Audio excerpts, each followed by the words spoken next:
আল্লাহ রাব্বুল আলামিন বলেন, তিনি সেই আল্লাহ যিনি উম্মীদের ভিতরে তার নবীকে রাসূলকে প্রেরণ করেছেন, মুহাম্মদ সাল্লাল্লাহু আলাইহি ওয়াসাল্লামকে প্রেরণ করেছেন, যিনি তাদেরকে আল্লাহর কিতাব পড়ে শোনাবেন এবং তাদেরকে হিকমত বিজ্ঞান শিক্ষা দিবেন আর তাদের মন মগজকে পরিশুদ্ধ করবেন। এই জন্য আল্লাহ রাব্বুল আলামিন তাকে দুনিয়ায় পাঠিয়েছেন। তার দায়িত্ব ছিল আল্লাহর কিতাব পড়ে শোনাবে। হুজুর সাল্লাল্লাহু আলাইহি ওয়াসাল্লাম তো পড়তে জানতেন না। কোরআন শরীফ যখন নাজিল হতো, হুজুর সাল্লাল্লাহু আলাইহি ওয়াসাল্লাম মুখস্থ করার জন্য খুব তাড়াহুড়ো করতেন, জিহ্বা খুব বারবার নাড়াচাড়া করতেন, যাতে করে কোনো আয়াত বাদ না পড়ে যায়। আল্লাহ রাব্বুল আলামিন হুজুরের এই তাকলিফ দেখে আল্লাহ ঘোষণা করলেন, লা তুহাররিক বিহি লিসানাকা লিতাআজালা বিহি। ও নবী, কোরআন শরীফ মুখস্থ করার জন্য এত তাড়াহুড়া করার কোনো প্রয়োজন আপনার নাই, জিহ্বাকে এত নাড়াচাড়া করার কোনো দরকার নাই। জিবরাইল যখন আপনার প্রতি কোরআন অবতীর্ণ করেন, আপনি আমার জিবরাইলের সাথে একবার মাত্র পড়ে নেবেন, আপনার সিনার ভিতরে গোটা কোরআন শরীফ মুখস্থ করায় দেওয়ার মালিক আমি আল্লাহ। আমি মুখস্থ করায় দেব, শুধু মুখস্থই করাবো না, আমি আপনাকে পড়ার ক্ষমতা দিয়ে দেব। আপনি তেলাওয়াত করতে পারবেন, আপনি তেলাওয়াত করে মানুষকে বুঝাতে পারবেন, সে ক্ষমতাও আমি আপনাকে দান করে দিব। এ হলো এক জায়গায়। 2 নম্বরে আর এক জায়গায় আল্লাহ রসুলকে বলছেন, মুনাফিক এবং দুর্বল চিত্ত লোক যারা, তাদের এই অনুভূতি দেওয়ার জন্য যে মুহাম্মদ সাল্লাল্লাহু আলাইহি সাল্লামকে আমি তোমাদের মধ্যে পাঠিয়ে দিয়ে তোমাদের প্রতি আমি বিরাট এহসান করেছি, আমি তোমাদের জন্য বিরাট এহসান করেছি যে নবী তোমাদের মধ্যে আমি পাঠিয়েছি। কোরআনে কারীম বলতেছেন এই কথাটি এভাবে, ওয়ালাম লাকাদ মান্নাল্লাহু আলাল মুমিনিনা ইয বা'আসা ফীহিম রাসূলাম মিন আনফুসিহিম ইয়াতলু আলাইহিম আয়াতিহি ويزكيهم ويعلمهم الكتاب والحكمة। আমি আল্লাহ রাব্বুল আলামিন মুমিনদের উপরে যথার্থ অনুগ্রহ করেছেন, আল্লাহ মুমিনদের প্রতি যথার্থ অনুগ্রহ করেছেন যে তিনি মুমিনদের ভেতরেই আল্লাহ রাব্বুল আলামিন মানুষের মধ্য থেকে একজন পয়গম্বর পাঠিয়েছেন এবং তাকে দিয়ে কিতাব শিক্ষা দিয়েছেন, তাদের ব্রেনকে, তাদের মন মগজকে পরিশুদ্ধ করেছেন এবং তাদেরকে কিতাব এবং হিকমত শিক্ষা দিয়েছেন। তৃতীয় আরেকটি জায়গায় আল্লাহ বলেন, কামা আরসালনা ফীকুম রাসূলাম মিনকুম ইয়াতলু আলাইকুম আয়াতিনা ويزكيهم ويعلمكم ما لم تكونوا تعلمون। নবীকে পাঠিয়েছি তোমাদের জন্য এই জন্য যে তিনি তোমাদের কিতাব শিখাবেন, তিনি তোমাদের হিকমত দিবেন, তিনি তোমাদের বিজ্ঞান চর্চা করাবেন, তিনি তোমাদেরকে মগজ, তোমাদের ব্রেন পরিশুদ্ধ করবেন এবং তোমাদেরকে সেই কথা জানাবেন যে কথা তোমরা জানো না। অর্থাৎ তোমাদের কাছে সেই জ্ঞান নাই যেই জ্ঞান দিয়ে এই পৃথিবীর বুকে তোমরা শান্তি লাভ করতে পারবে, এই ইহকালীন জীবনে এবং পারকালীন জীবনে, ব্যক্তিতে, পরিবারে ও সমাজে কোথাও তোমরা তোমাদের জীবনের পূর্ণাঙ্গ শান্তি পেতে পারবে না যতক্ষণ পর্যন্ত মুহাম্মদ রাসূলুল্লাহ সাল্লাল্লাহু আলাইহি ওয়াসাল্লামের অনুকরণ তোমরা না করো। ভাইরা আমার, সরওয়ারে কায়নাত সাল্লাল্লাহু আলাইহি ওয়াসাল্লাম তিনি তার নিজের জীবনকে মানুষের সামনে তুলে ধরেছিলেন। তার চরিত্র ছিল কোরআনের চরিত্র। মুহাম্মদ সাল্লাল্লাহু আলাইহি ওয়াসাল্লামের চরিত্র কিসের চরিত্র ছিল বলুন? হযরতে আয়েশা সিদ্দিকা রাদিয়াল্লাহু তাআলা আনহার খেদমতে কিছু বহিরাগত সাহাবী এসে জিজ্ঞেস করেছিলেন, মা আয়েশা, আপনি আমাদেরকে বলেন হুজুর সাল্লাল্লাহু আলাইহি ওয়াসাল্লামের চরিত্র কেমন, তার আখলাক সম্পর্কে আমারে কিছু শোনান। হযরত আয়েশা বলেন, ওগো সাহাবীরাম, তোমরা কি কোরআন শরীফ পড়ো নাই? ওনারা বললেন, হ্যাঁ কোরআন পড়েছি। হযরত আয়েশা বলেন, মুসলমানেরা, তোমরা যদি কোরআন শরীফ পড়ে থাকো, কোরআন যদি তোমরা পড়তে জেনে থাকো, তাহলে রাসূলের চরিত্র জানার জন্য আমার কাছে কেন এলে? যেটা কোরআন শরীফ তার বাস্তব নমুনা যদি দেখতে চাও, তাহলে আল্লাহর নবী মুহাম্মদুর রাসূলুল্লাহর দিকে তাকায়া দেখো। জোরে বলেন সুবহানাল্লাহ। তার মানে হলো যেটা কোরআন শরীফ সেইটাই মুহাম্মদ সাল্লাল্লাহু আলাইহি ওয়াসাল্লাম। কোরআন শরীফ নড়তে পারে না, কোরআন শরীফ হাঁটতে পারে না, কোরআন শরীফ কথা বলতে পারে না, কোরআন শরীফ কাগজের মধ্যে লিপিবদ্ধ একটি কিতাব।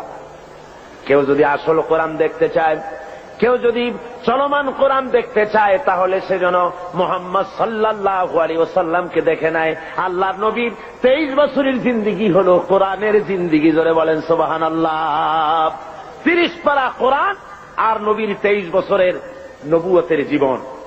হুজুর সাল্লাল্লাহু আলাইহি ওয়াসাল্লাম, আল্লাহ রাব্বুল আলামিন তার প্রসঙ্গ উল্লেখ করতে গিয়ে আল্লাহ বলেছেন যে তিনি শুধুমাত্র একজন নবী ছিলেন না, সাথে সাথে নবুয়তের দায়িত্ব তিনি পালন করেছেন।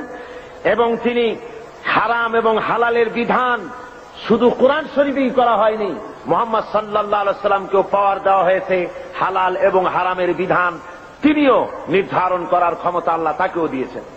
কোরআন শরীফ বলতেছে, ইয়ামুরুহুম বিল মারুফি ওয়া ইয়ানহাহুম আনিল মুনকার ওয়া ইউহিল্লু লাহুমুত তাইয়্যিবাতি ওয়া ইউহাররিমু আলাইহিমুল খাবাইস। আল্লাহ রাব্বুল আলামিন বলেন, তিনি মানুষকে ভালো কাজের জন্য আদেশ দেন আর মন্দ কাজ থেকে ফিরায় রাখেন, আর হালাল এবং হারাম জিনিসগুলি তিনি বেছে দেন, নির্ধারণ করে দেন। সুতরাং কোরআন শরীফের মধ্যে হালাল হারামের বিধান আল্লাহ যা দিয়েছেন এখানেই শেষ নয়, মুহাম্মদ সাল্লাল্লাহু আলাইহি ওয়াসাল্লামকেও আল্লাহ রাব্বুল আলামিন লেজিসলেটিভ পাওয়ার তাকেও দান করেছেন, অর্থাৎ আইন তৈরি করার তিনি শারে ছিলেন, শরীয়ত প্রণয়নকারীও ছিলেন। জোরে বলেন সুবহানাল্লাহ। বিরাট ক্ষমতা আল্লাহ তাকে দান করে দিয়েছিলেন। মুহাম্মদ আল্লাহর কথা মানা যেমন ফরজ, মুহাম্মদ সাল্লাল্লাহু আলাইহি ওয়াসাল্লামের কথা মানা সুন্নত না নফল? বলেন তো কি? আপনারা তাহলে নিশ্চয়ই বুঝতে পেরেছেন। মুহাম্মদ সাল্লাল্লাহু আলাইহি ওয়াসাল্লামের কথা মানা শুধু নফল নয়, সুন্নত শুধু নয়, বরং আরো বেশি। আল্লাহর কথা মানা যেমন ফরজ, মুহাম্মদ সাল্লাল্লাহু আলাইহি ওয়াসাল্লামের কথা মানা তেমন ফরজ। কেমন করে হলো তা? হয়েছে এইভাবে, আল্লাহ রাব্বুল আলামিন তিনি ঘোষণা করেছেন, ওয়ামা আতাকুমুর রাসূলু ফাখুযুহু ওয়ামা নাহাকুম আনহু ফান্তাহু। তোমাদের রাসূল তোমাদের জন্য যা আনয়ন করেছেন, তিনি যা তোমাদেরকে দিয়েছেন তা তোমরা গ্রহণ করো, আর যা নিষেধ করেছেন তার থেকে তোমরা ফিরে থাকো। তার অর্থ হলো মুহাম্মদ সাল্লাল্লাহু আলাইহি ওয়াসাল্লাম যা আদেশ করেছেন তা মানা ফরজ, আল্লাহর হুকুম অনুযায়ী। কার হুকুম অনুযায়ী ফরজ? আর হুজুর যা নিষেধ করেছেন তার থেকে ফিরে থাকা, আল্লাহর হুকুম অনুযায়ী তার থেকে ফিরে থাকা কি? ফরজ। রাসূল যেটা নিষেধ করেছেন তা করা হারাম, যা আদেশ করেছেন তা পালন করা ফরজ। কথা বুঝে আসছে ভাইরা আমার? আল্লাহ তার রাসূলকে এভাবে করে ক্ষমতা দিয়ে দিলেন, তাকে বিচারক হিসাবে আল্লাহ বানাইছেন দুনিয়ার ভিতরে। সোশ্যাল জাস্টিস, সামাজিক সুবিচার প্রতিষ্ঠার জন্য আল্লাহ তার দায়িত্ব দিলেন। আল্লাহ বলছেন, ইন্না আনজালনা ইলাইকাল কিতাবা বিল হাক্কি লিতাহকুমা বাইনান নাসি বিমা আরাকাল্লাহ। হে নবী, আমি সত্য সহকারে আপনাকে পাঠিয়েছি। আপনি আপনার উপরে যে কিতাব অবতীর্ণ করেছি সেই কিতাব দিয়ে আপনি মানুষের উপরে বিচার ফায়সালা করবেন, আর মানুষের সামনে আপনি আমার কোরআন দিয়ে বিচার ফায়সালা করবেন, যেটা আমি আপনার প্রতি অবতীর্ণ করেছি। আল্লাহর আইন দিয়ে মানুষের উপরে শান্তি প্রতিষ্ঠা কিভাবে হতে পারবে সেটা আপনি আমার কোরআন দিয়ে মানুষের সামনে সেট করবেন।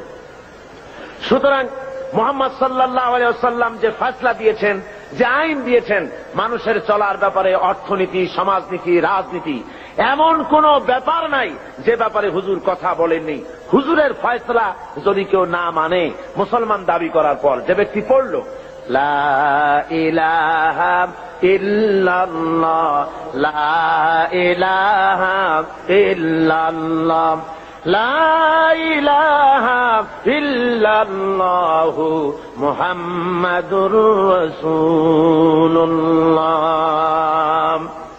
তার দায়িত্ব হলো, মুমিনের দায়িত্ব হলো রাসূলের হুকুম শুনল আর সাথে সাথে মাথা পেতে দেবে। কোরআন শরীফ বলছে, ইন্নামা কানা কাওলাল মুমিনিনা ইযা দুউ ইলাল্লাহি ওয়া রাসূলিহি লিয়াহকুমা বাইনাহুম আন ইয়াকুলু সামি'না ওয়া আতা'না। মোমেনদেরকে যখন আল্লাহ এবং তার রসুলের দিকে ডাকা হয়, আল্লাহ এবং রসুলের পক্ষ থেকে কোনো অর্ডার দেওয়া হয়, তখন মোমেন যারা তারা আল্লাহর মীমাংসা এবং তার রসুলের দেওয়া ফয়সালা মেনে নেবে, আর শোনার সাথে সাথে বলবে সামি'না ওয়া আতা'না, শুনলাম এবং আনুগত্যের মস্তককে অবনত করে দিলাম। এটা হলো মোমেনের কাজ। আর মুনাফিক কি করে? আল্লাহ বলেন, শোনো, মুনাফিক কারা? যারা নাকি আল্লাহর কলেমার দাবি করে, মুসলমানের দাবি করে, ইসলামের দাবি করে, অথচ ইসলাম পালন করে চলে না, আল্লাহ এবং আল্লাহ রসুলের হুকুম মানতে রাজি নয়। এদেরকে কি বলা হয়? মুনাফিক। যাদের মুখের কথার কাজের মিল নাই, তাদেরকে কি বলা হয়? এই মুনাফিকদের আচরণ সম্পর্কে আল্লাহ বলেন, وَإِذَا قِيلَ لَهُمْ تَعَالَوْا إِلَى مَا أَنزَلَ اللَّهُ وَإِلَى الرَّسُولِ رَأَيْتَ الْمُنَافِقِينَ يَصُدُّونَ عَنكَ صُدُودًا। আল্লাহ রাব্বুল আলামিন বলেন, যখন এই লোকদেরকে ডাকা হয় আল্লাহ এবং আল্লাহ রসুলের দিকে, তখন যারা মুনাফিক তাদেরকে তুমি দেখতে পাবে তারা আস্তে করে কেটে পড়বে। মুনাফিকরা কেটে পড়ে। তারা বলে আর শুনতে, তারা যখনই আল্লাহ এবং আল্লাহ রসুলের হুকুম শোনে তখন তখন বলে যে ধর্ম হলো এটা ব্যক্তিগত ব্যাপার, এটা আমার ইচ্ছা মানি বা ইচ্ছা হয় না মানি, তা নিয়ে এত বাড়াবাড়ি করার কি দরকার। ওরা বলে যে কোরআন শরীফে আছে লা ইকরাহা ফিদ্দীন, ধর্মের ব্যাপারে বাড়াবাড়ি নাই, সুতরাং তোমার কাজ তুমি করো, আমার কাজ আমি করি, এই কথা তারা নিজেরা বলতে থাকে। আসলে যখন একটি মানুষ কলেমা পড়ে মুসলমান হয়, তখন তার অধিকার নাই যে তার ইচ্ছে মতো ব্যক্তিগতভাবে ধর্ম পালন করবে আর বলবে এটা আমার ইচ্ছার উপরে নির্ভর করে, এমন কথা কেউ বলতে পারবে না। প্রত্যেকটি মুসলমানকে মুহাম্মদ সাল্লাল্লাহু আলাইহি সাল্লাম যে কথা বলেছেন, আল্লাহ এবং তার রসুলের কথার সামনে মাথা নত করে দিতেই হবে। একজন সাহাবী আর একজন ইহুদি রাসূল পাক সাল্লাল্লাহু আলাইহি সাল্লামের কাছে এসেছিলেন। এসে ওই ইহুদি মুসলমানের বিরুদ্ধে নালিশ করেছে আল্লাহর নবীর দরবারে। নবীজি সব শুনে ফয়সালা দিলেন ইহুদির সপক্ষে। মুসলমান ব্যক্তি অসন্তুষ্ট হয়ে চলে গেলেন হযরত ওমরের কাছে, গিয়ে বললেন, ভাই ওমর, আমি আপনার কাছে এসেছি একটা বিচারের সানি করার জন্য। তো বলে, প্রথমে কার কাছে গিয়েছিলে? গিয়েছিলাম মুহাম্মদ সাল্লাল্লাহু আলাইহি সাল্লামের কাছে। ইহুদির সাথে আমার সাথে একটা ব্যাপার নিয়ে ঝগড়া হয়েছে, কিন্তু মুহাম্মদ সাল্লাল্লাহু আলাইহি সাল্লাম সেটা শুনিয়া রায় দিলেন ইহুদির পক্ষে, অথচ আমি মুসলমান, আমি নামাজ পড়ি, আমি চাঁদা দেই, আমি জেহাদে যাই, অথচ আমার পক্ষে রায় দেওয়া হলো না। বলুন তো দেখি কেমন কথা। আল্লাহ আপনাকে বড় রাজনৈতিক জ্ঞান দান করেছেন, আপনি আমার এই ফয়সালাটা করে দেন। হযরত ওমর বললেন, আল্লাহর বান্দা, অপেক্ষা করো, আমি তোমার ফয়সালা করে দিতেছি। বাড়ির মধ্যে ঢুকলেন, একটা তরবারি নিয়ে এলেন। তরবারিটা খাপ থেকে বের করে হযরত ওমর বললেন, আল্লাহর বান্দা শোনো, যে ব্যক্তি মুহাম্মদ সাল্লাল্লাহু আলাইহি সাল্লাম ফয়সালা করে দেওয়ার পর নিজেকে মুসলমান দাবি করে আর তারপরে সেই ফয়সালা মেনে নিতে পারে না, দ্বিধা দ্বন্দ্বে ভোগে অথবা তার ছানি করতে আসে, ওই লোকের ফয়সালা এইরকম করে দিতে হয়। তরবারি দিয়ে আঘাত করলেন, লোকটা দুই টুকরা হয়ে জমিনের উপরে পড়ে গেল। সারা এলাকায় খবর হলো হযরত ওমর মুসলমান হত্যা করেছেন। ভাইরা আমার, আল্লাহ রাব্বুল আলামিন বলে দিলেন, কোরআনে কারীমের আয়াত নাজিল হয়ে গেল, ফালা ওয়া রাব্বিকা লা ইউমিনুনা হাত্তা ইউহাক্কিমুকা ফীমা শাজারা বাইনাহুম সুম্মা লা ইয়াজিদু ফী আনফুসিহিম হারাজাম মিম্মা কাযাইত وَيُسَلِّمُوا تَسْلِيمًا। হে নবী, আপনার আল্লাহর কসম, আপনার রবের কসম, সে ব্যক্তি মোমেন নয়, যে ব্যক্তি আপনি ফয়সালা দেওয়ার পর, আপনি সিদ্ধান্ত দেওয়ার পর ওই সিদ্ধান্ত মেনে নিতেই এতটুকুন দ্বিধা দ্বন্দ্বে ভোগে, মানতে পারে না, সন্দেহ পোষণ করে, আপনার আল্লাহর কসম, সে ব্যক্তি মোমেন না। আল্লাহ রাব্বুল আলামিন জানিয়ে দিলেন, নবী গো, আপনি বলে দেন হযরত ওমর কোন মুসলমান হত্যা করেনি, হযরত ওমর যাকে হত্যা করেছে সে হলো মুনাফিক। আল্লাহ সেই বিচারে খুশি হয়ে গেছেন। কলেমা পড়ার পর, মুসলমান দাবি করার পর আল্লাহর দেওয়া অর্থনীতি, সমাজনীতি, রাজনীতি যারা মানতে রাজি না, ওদেরকে এই জমিনে বসবাস করার কোন অধিকার আল্লাহ দিতে চান না। অর্থাৎ মুনাফিক হওয়া চলবে না। দুটো পথ আছে, হয় কাফের হও, না হয় মুমিন হও, মাঝখানে থাকতে পারবে না, মুনাফিক হতে পারবে না। দুই পথের যে পথে খুশি সে পথে চলে যাও, হয় ইসলামকে বাদ দাও। ইসলাম পছন্দ হয় না, আল্লাহ পছন্দ হয় না, রাসূল পছন্দ হয় না, চলে যাও, বেরিয়ে যাও।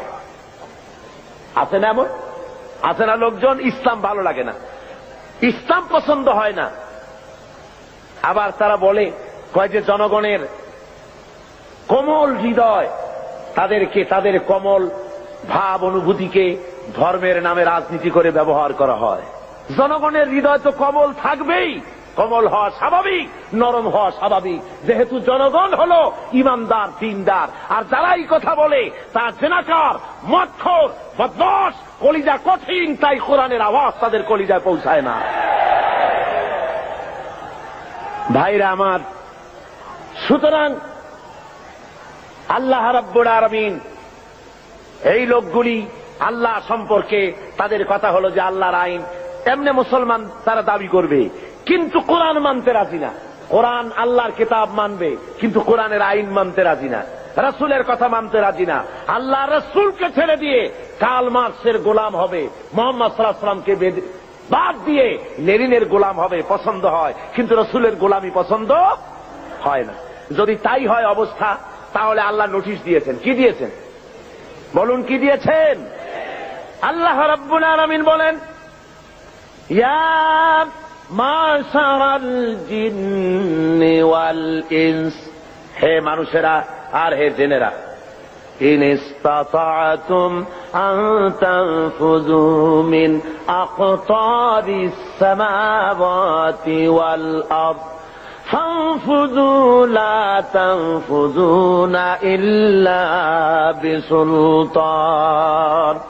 আমার ইসলাম যদি ভালো না লাগে, আমার কোরআন যদি পছন্দ না হয়, আমার নবী যদি ভালো না লাগে, বেরিয়ে যা আমার আকাশের নিচের থেকে, আমার জমিনের উপর থেকে বেরিয়ে যা, চলে যা। ইসলাম ভালো লাগে না,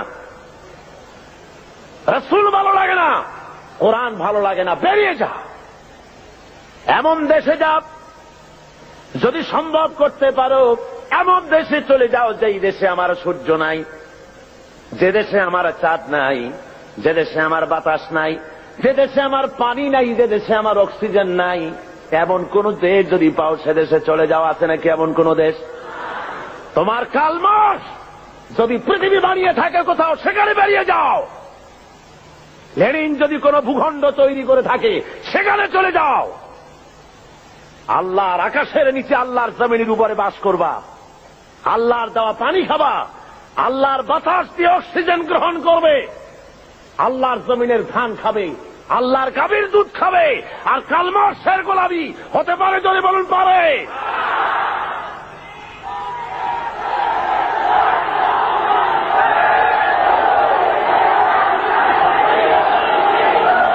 ভাইরা আমার,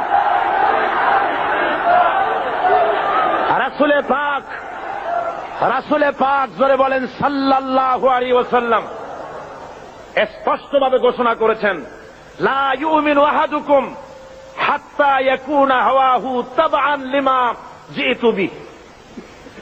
আল্লাহর কসম, তোমাদের মধ্যে কেউ ঈমানদার হতে পারবে না।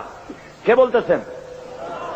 আল্লাহ রাসূল বলছেন, তোমাদের ভিতরে কেউ ঈমানদার হতে পারবে না ততক্ষণ পর্যন্ত, যতক্ষণ পর্যন্ত তারা নিজেদের প্রবৃত্তি কর্তৃক পরিচালিত হতে থাকবে এবং আমি যে জিনিস নিয়ে এসেছি তার অনুসরণকারী না হবে, ততক্ষণ পর্যন্ত মুমিন হতে পারবে না। আমি যা এনেছি আল্লাহর কাছে থেকে সেটা অনুসরণ করা লাগবে। আমি যে অর্থনীতি দিয়েছি, রাসূল যে অর্থনীতি দিয়েছেন, রাসূল যে সমাজনীতি দিয়েছেন, রাসূল যে রাষ্ট্রনীতি দিয়েছেন, রাসূল যে পথ দেখিয়েছেন, এই পথ যদি না মানে, রাসূল বলেছেন কখনো মুমিন হতে পারবে না। কে বলেছেন? আল্লাহর নবী বলেছেন। সুতরাং মুমিন মুসলমান যারা, তাদেরকে আল্লাহর দেওয়া এই বিধান অনুযায়ী আল্লাহর রাসূলের আনুগত্যের সামনে মাথা নত করে দিতে হবে। কি জন্য দিতে হবে? আল্লাহর হুকুম অনুযায়ী। আল্লাহ রাব্বুল আলামিন বলেন, ওয়া মা আরসালনা মির রাসূলিন ইল্লা লিয়ুতা'a বিইذনিল্লাহ। আমি যে রাসূলই পাঠিয়েছি তাকে আনুগত্য করার জন্যই পাঠিয়েছি, আর তা আল্লাহর হুকুমে। নবীর আনুগত্য করতে হবে, এটা কার হুকুম? বলুন জোরে, কার হুকুম? নবীর আনুগত্য করতে হবে আল্লাহর হুকুমে। আল্লাহ রাব্বুল আলামিন বলছেন, মান ইউতিউর রাসূলা ফাকাদ আতা আল্লাহ। যে ব্যক্তি রাসূলের আনুগত্য করলো সে আল্লাহর আনুগত্য করলো। যে রাসূলের আনুগত্য করলো সে কার আনুগত্য করলো? আল্লাহ রাব্বুল আলামিনের। সুতরাং প্রত্যেকটি মুসলমানকে তার ব্যক্তি, পরিবার, সমাজ ও রাষ্ট্রে জীবনের সকল দিক ও বিভাগে একমাত্র তাকে আইন মেনে চলতে হবে। কার? আল্লাহ এবং তার রাসূল পাক সাল্লাল্লাহু আলাইহি ওয়াসাল্লামের পথ তাকে অনুসরণ করে চলতে হবে। এই জন্য আল্লাহ বলছেন, আতিউল্লাহ ওয়া আতিউর রাসূল। তোমরা আল্লাহর, কুল আতিউল্লাহ ওয়ার রাসূল, আল্লাহ এবং রাসূলের আনুগত্য করো। তোমার জীবনের মুক্তি এই পথে। এই পথ ছাড়া তোমার জীবনের আর কোনো মুক্তি হতে পারে না। আজকে মানুষের জন্য অর্থনৈতিক মুক্তি, লোকেরা মনে করে ইসলাম হলো একটি ধর্ম মাত্র। ইসলাম কি? শুধুমাত্র একটি ধর্ম। এই কথা ছড়ানো হচ্ছে তথাকথিত প্রগতবাদী, নাস্তিক্যবাদীর ধ্বজাধারীরা। তারা চতুর্দিকে ছড়াচ্ছে ইসলাম হলো শুধুমাত্র একটি ধর্ম, এতে আছে শুধু নামাজ, রোজা, হজ, যাকাতের কথা, অর্থনৈতিক কোনো বক্তব্য নাই। সুতরাং ধর্মের দিক থেকে আমরা নামাজ, রোজা ঠিকই করব আল্লাহর, কিন্তু অর্থনৈতিক মুক্তির জন্য কার্ল মার্কসের কাছে যাওয়া ছাড়া আমাদের কোনো পথ নাই, সমাজতন্ত্র করা ছাড়া কোনো পথ নাই। এই কথা তারা বলে বেড়াচ্ছে এবং আমাদের যুবকদেরকে তারা সর্বনাশ করতেছে। বলুন ঠিক কিনা? আপনারা আমাকে বলেন, এ কোরআন শরীফে আল্লাহ কি অর্থনৈতিক বক্তব্য রাখেন নাই? রাজনৈতিক বক্তব্য নাই? সমাজনীতির বক্তব্য নাই? সব এর মধ্যে ভরা আছে। কিন্তু দুঃখের বিষয়, আমার কলেজ, ইউনিভার্সিটির ছাত্রগুলি যারা ওখানে পড়াশোনা করছে তার একটি অংশকে আজকে তাদেরকে বিরুদ্ধে নিয়ে নেওয়া হয়েছে। তারা আমার ঘরের ছেলে, অথচ ইসলামকে তারা মুসলমানদের বলে ধর্মান্ধ। মুসলমানদের কি বলে? ধর্মান্ধ। আর ওরা হয়েছে প্রগতিবাদী, প্রগতিশীল। প্রগতি হওয়া যায়, ইসলামরে যত গালি দেওয়া যাবে, রসুলকে গালি দিয়ে যত কবিতা লেখা যাবে, ততই প্রগতিশীল হয়, ততই প্রগতিবাদী হয়। ঠিক কিনা কন? সুতরাং আপনার আমার ছেলেকে যারা ধ্বংস করলো, নষ্ট করলো, ওদের চেনার দরকার আছে না? জোরে বলেন, ওদের চেনার দরকার নাই? কারা আমার ছেলে নষ্ট করলো? আমার ওই ছেলে ইউনিভার্সিটি, কলেজে আজকে যারা লেনিন এবং মার্কসের গোলাম হয়েছে, এই ছেলেগুলি তো আমার ছেলে ছিল, আপনার ছেলে ছিল, আমার ভাইয়ের ছেলে ছিল। এই ছেলেগুলিকে কারা নষ্ট করলো? নষ্ট করেছে ইউনিভার্সিটি এবং কলেজের তথাকথিত এক শ্রেণীর প্রফেসরেরা। সব না, এক শ্রেণীর শিক্ষকরা। কোন শ্রেণী? যেই শ্রেণীর শিক্ষকরা মস্কো থেকে ট্রেনিং পেয়েছে, পেন্টাগনের ট্রেনিং পেয়েছে, পিকিং এর ট্রেনিং পেয়েছে, শান্তিনিকেতন থেকে মগজ ধোলাই করে পাঠিয়ে দেওয়া হয়েছে চট্টগ্রাম ইউনিভার্সিটিতে, পাঠানো হয়েছে রাজশাহী ইউনিভার্সিটিতে, পাঠানো হয়েছে ঢাকা ইউনিভার্সিটিতে। বিভিন্ন ইউনিভার্সিটি থেকে বসে এসব অধ্যাপক, শিক্ষক নামের কলঙ্ক আমার দেশের হাজার হাজার ছেলেকে বেঈমান বানিয়ে দিল। বলুন ঠিক কিনা?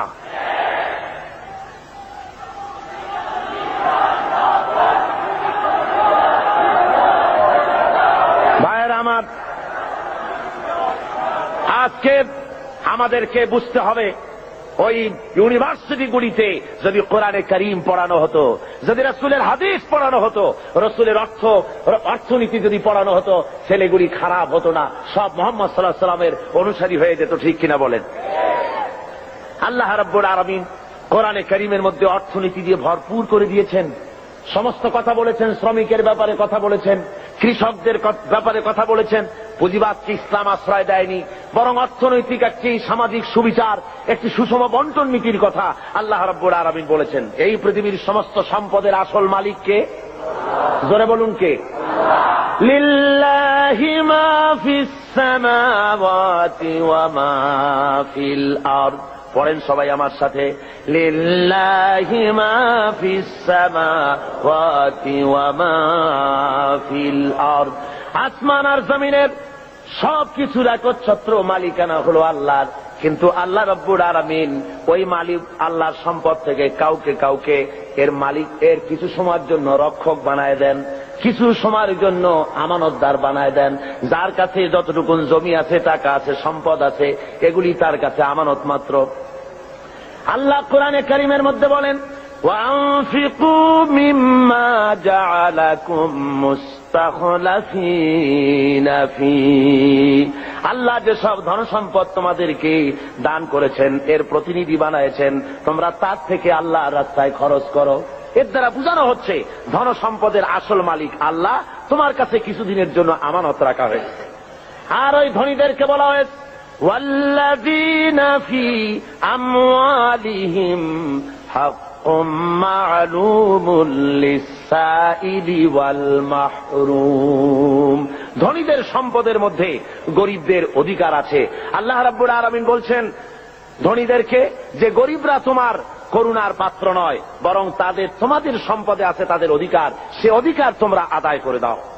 এবারে আল্লাহ রাব্বুল আলামিন এভাবে করে কোরআনের মধ্যে বারবার এই কথা বলেছেন, ওয়ানফিকু মিম্মা রাযাকনাকুম, আমি তোমাদেরকে যে রিজিক দান করেছি তার থেকে তোমরা খরচ করো গরিব জনসাধারণের জন্য। প্রশ্ন উঠলো, হে রাসূল কি খরচ করব? আল্লাহ জবাবটা শিখায় দিলেন, ওয়ায়াসআলুনাকা মাযা ইউনফিকুনা কুলিল আফওয়া।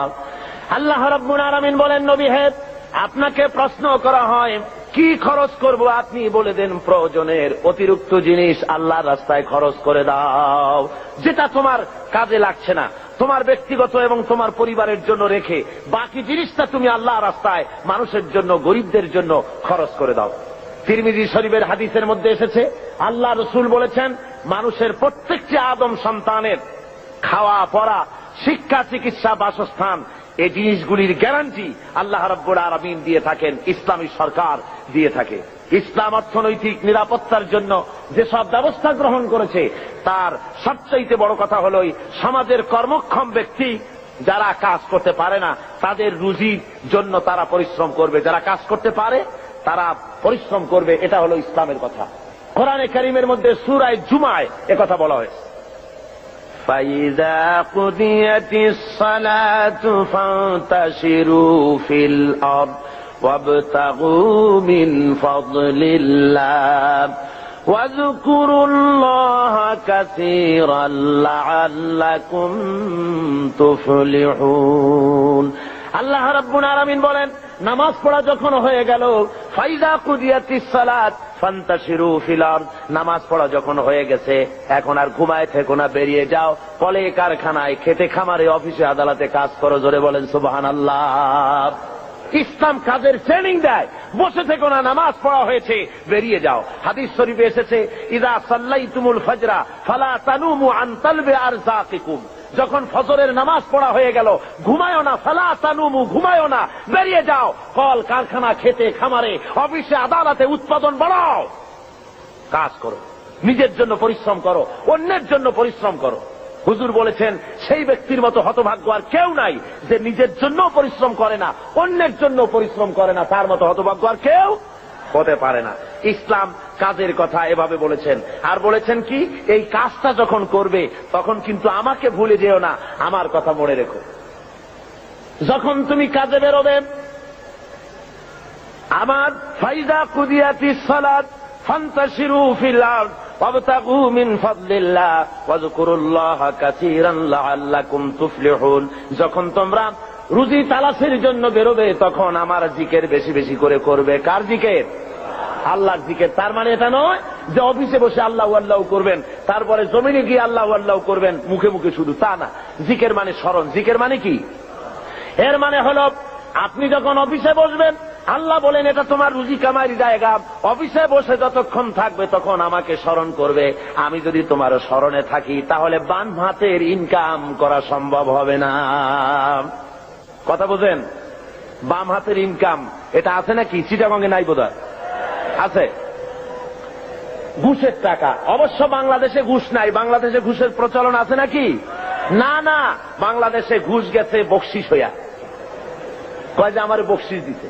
হযরতে ওমর ফারুক রাদিয়াল্লাহু তাআলা আনহুর জামানায় যাকাত কালেক্টররা যাকাতের টাকা নিয়ে আসছে, এসে বলছে, হে আমিরুল মুমিনিন, এই নিন, এই টোপলাটা হলো যাকাতে। আচ্ছা ওইটা কি? ওই যে ছোট টোপলাটা? ওইটা হলো আমার হাদিয়া, লোকেরা আমাকে দিয়েছে। হযরত ওমর বলছেন ওটাও জমা দাও। কয় এটা তো আমাদের লোকেরা হাদিয়া দিয়েছে। কয় দাও না, জমা দাও। এরপরে আমি তোমার চাকরি বাদ দিয়ে দিলাম, এখন যাও দেখি তোমার কেটে হাদিয়া দেয়।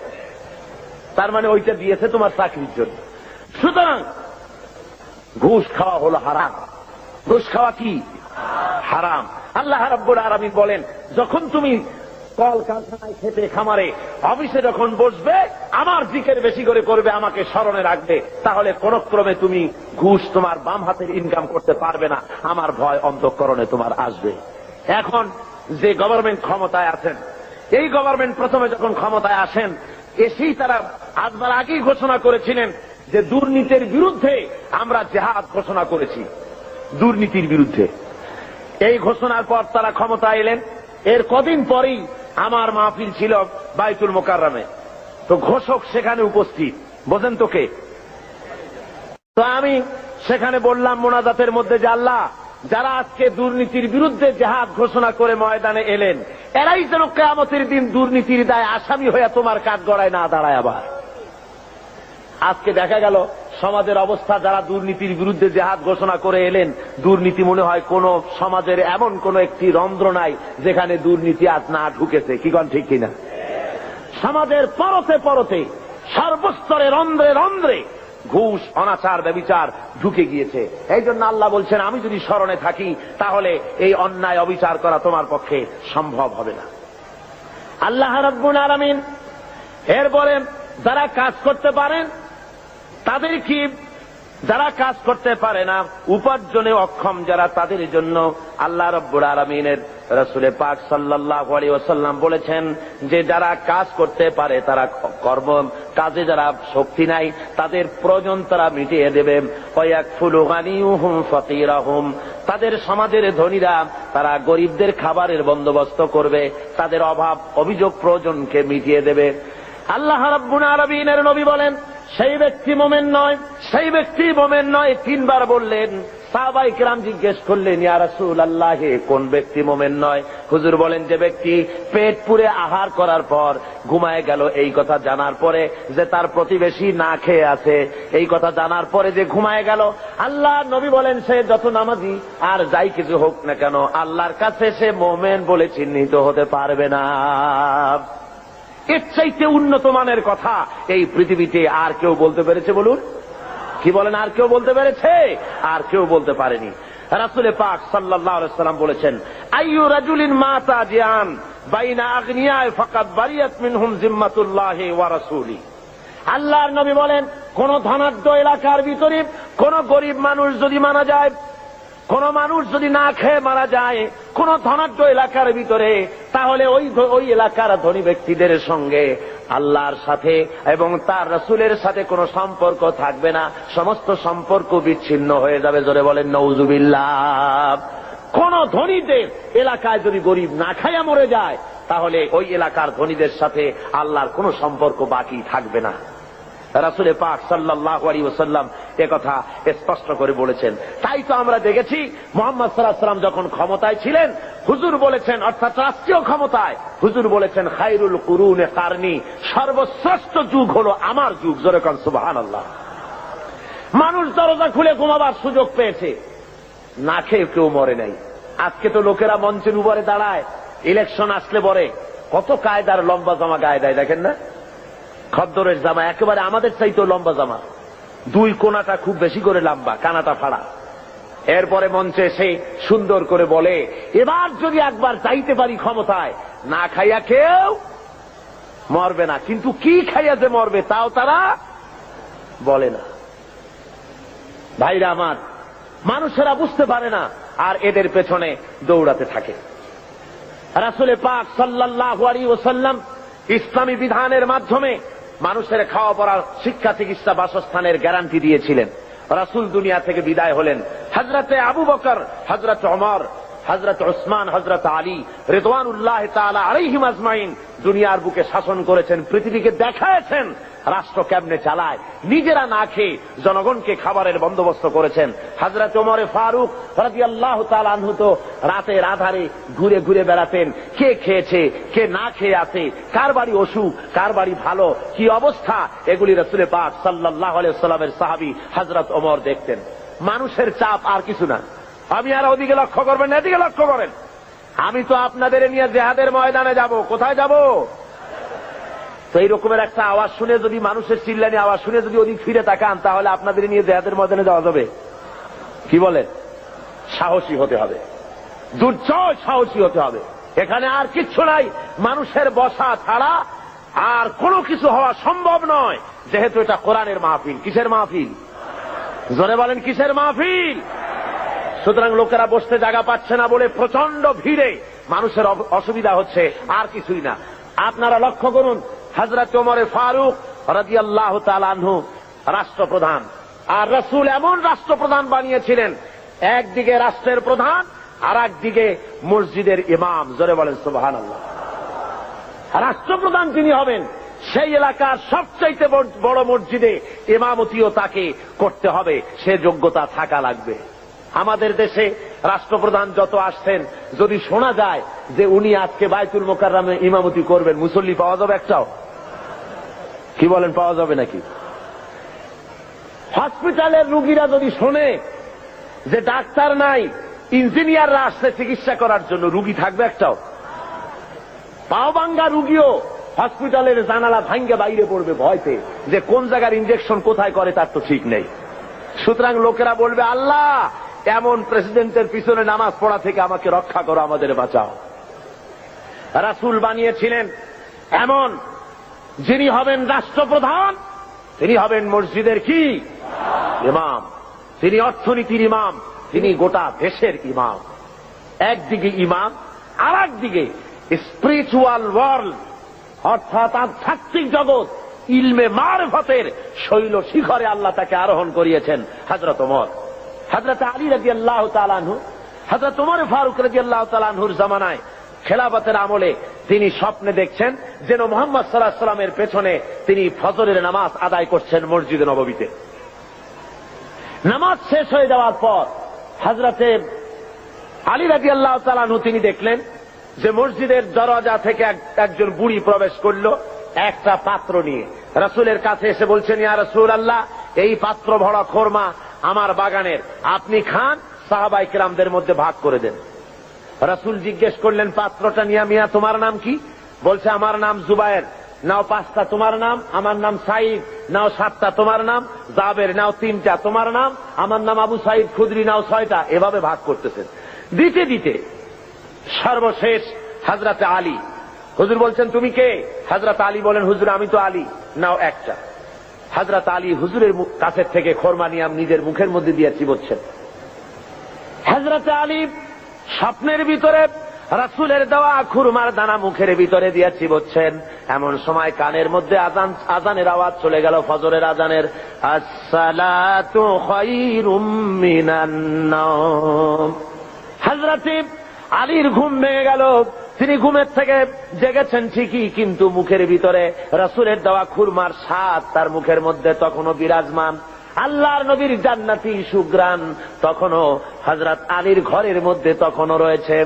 হযরত আলী উযু করে মসজিদে নববীর ভিতরে চলে গেলেন, যায় দেখেন হযরত ওমর ইমামতি করতেছেন।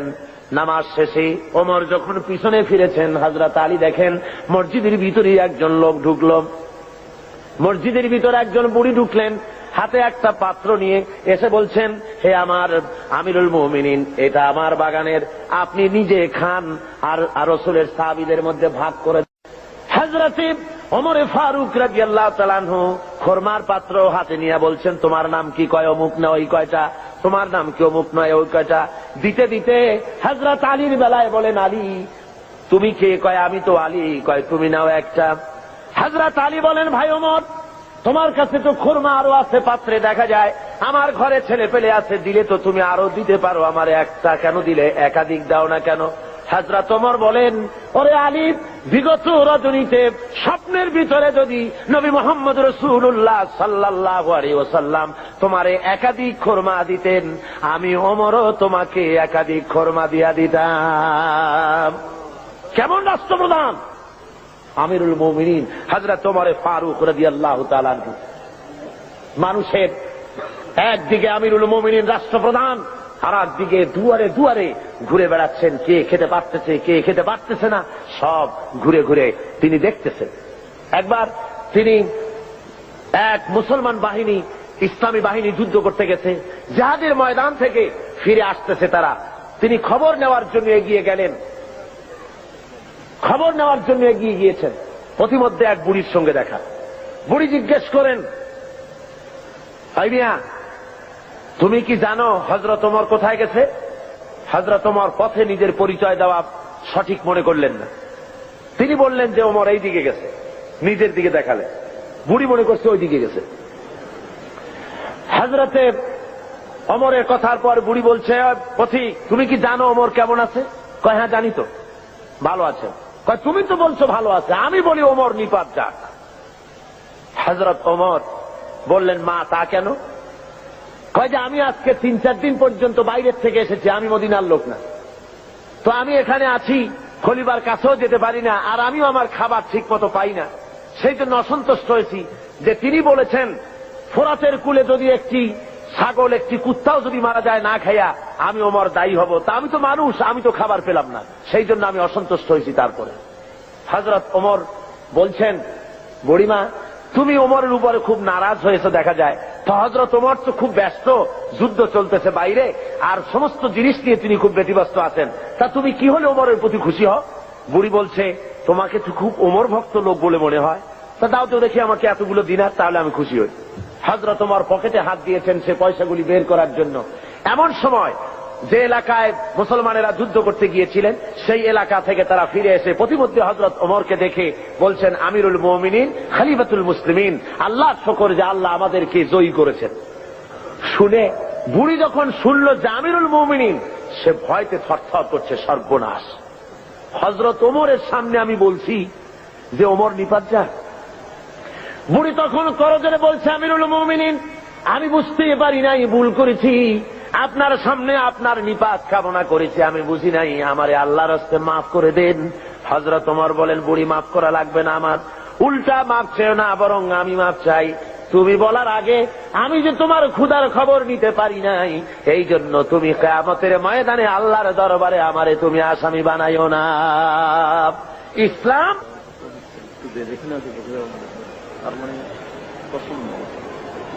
বন্ধুগণ, মানুষের প্রচন্ড ভিড়ে মানুষ মারা যাবার উপক্রম হচ্ছে কোন কোন আশেপাশে। তো আমি যদি আপনাদের বলি একটু চাপতে, আপনারা কি পারবেন? আমিও জানি আপনারা পারবেন, কিন্তু দাঁড়াবেন না, কেউ দাঁড়াবেন না, দাঁড়াবার কোনো পারমিশন নাই, বেয়াদবি করবেন না। বসা অবস্থায় একটু এগোন তো, বসা অবস্থায় চতুর্দিক থেকে কেউ কোনো মুসলমান দাঁড়াবে না। বসা অবস্থায় একটু চেপে আসেন আর একটু মহব্বতের সাথে জিকির করেন, লা ইলাহা ইল্লাল্লাহ, খুব জোরে করেন, লা ইলাহা ইল্লাল্লাহ,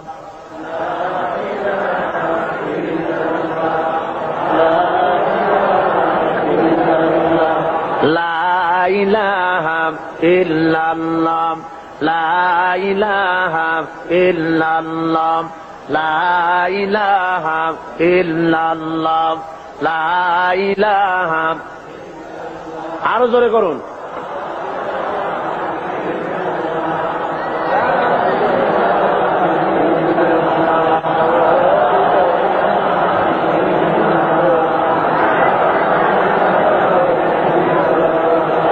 লা ইলাহা ইল্লাল্লাহ, লা ইলাহা, লা ইলাহা ইল্লাল্লাহু মুহাম্মাদুর রাসূলুল্লাহ।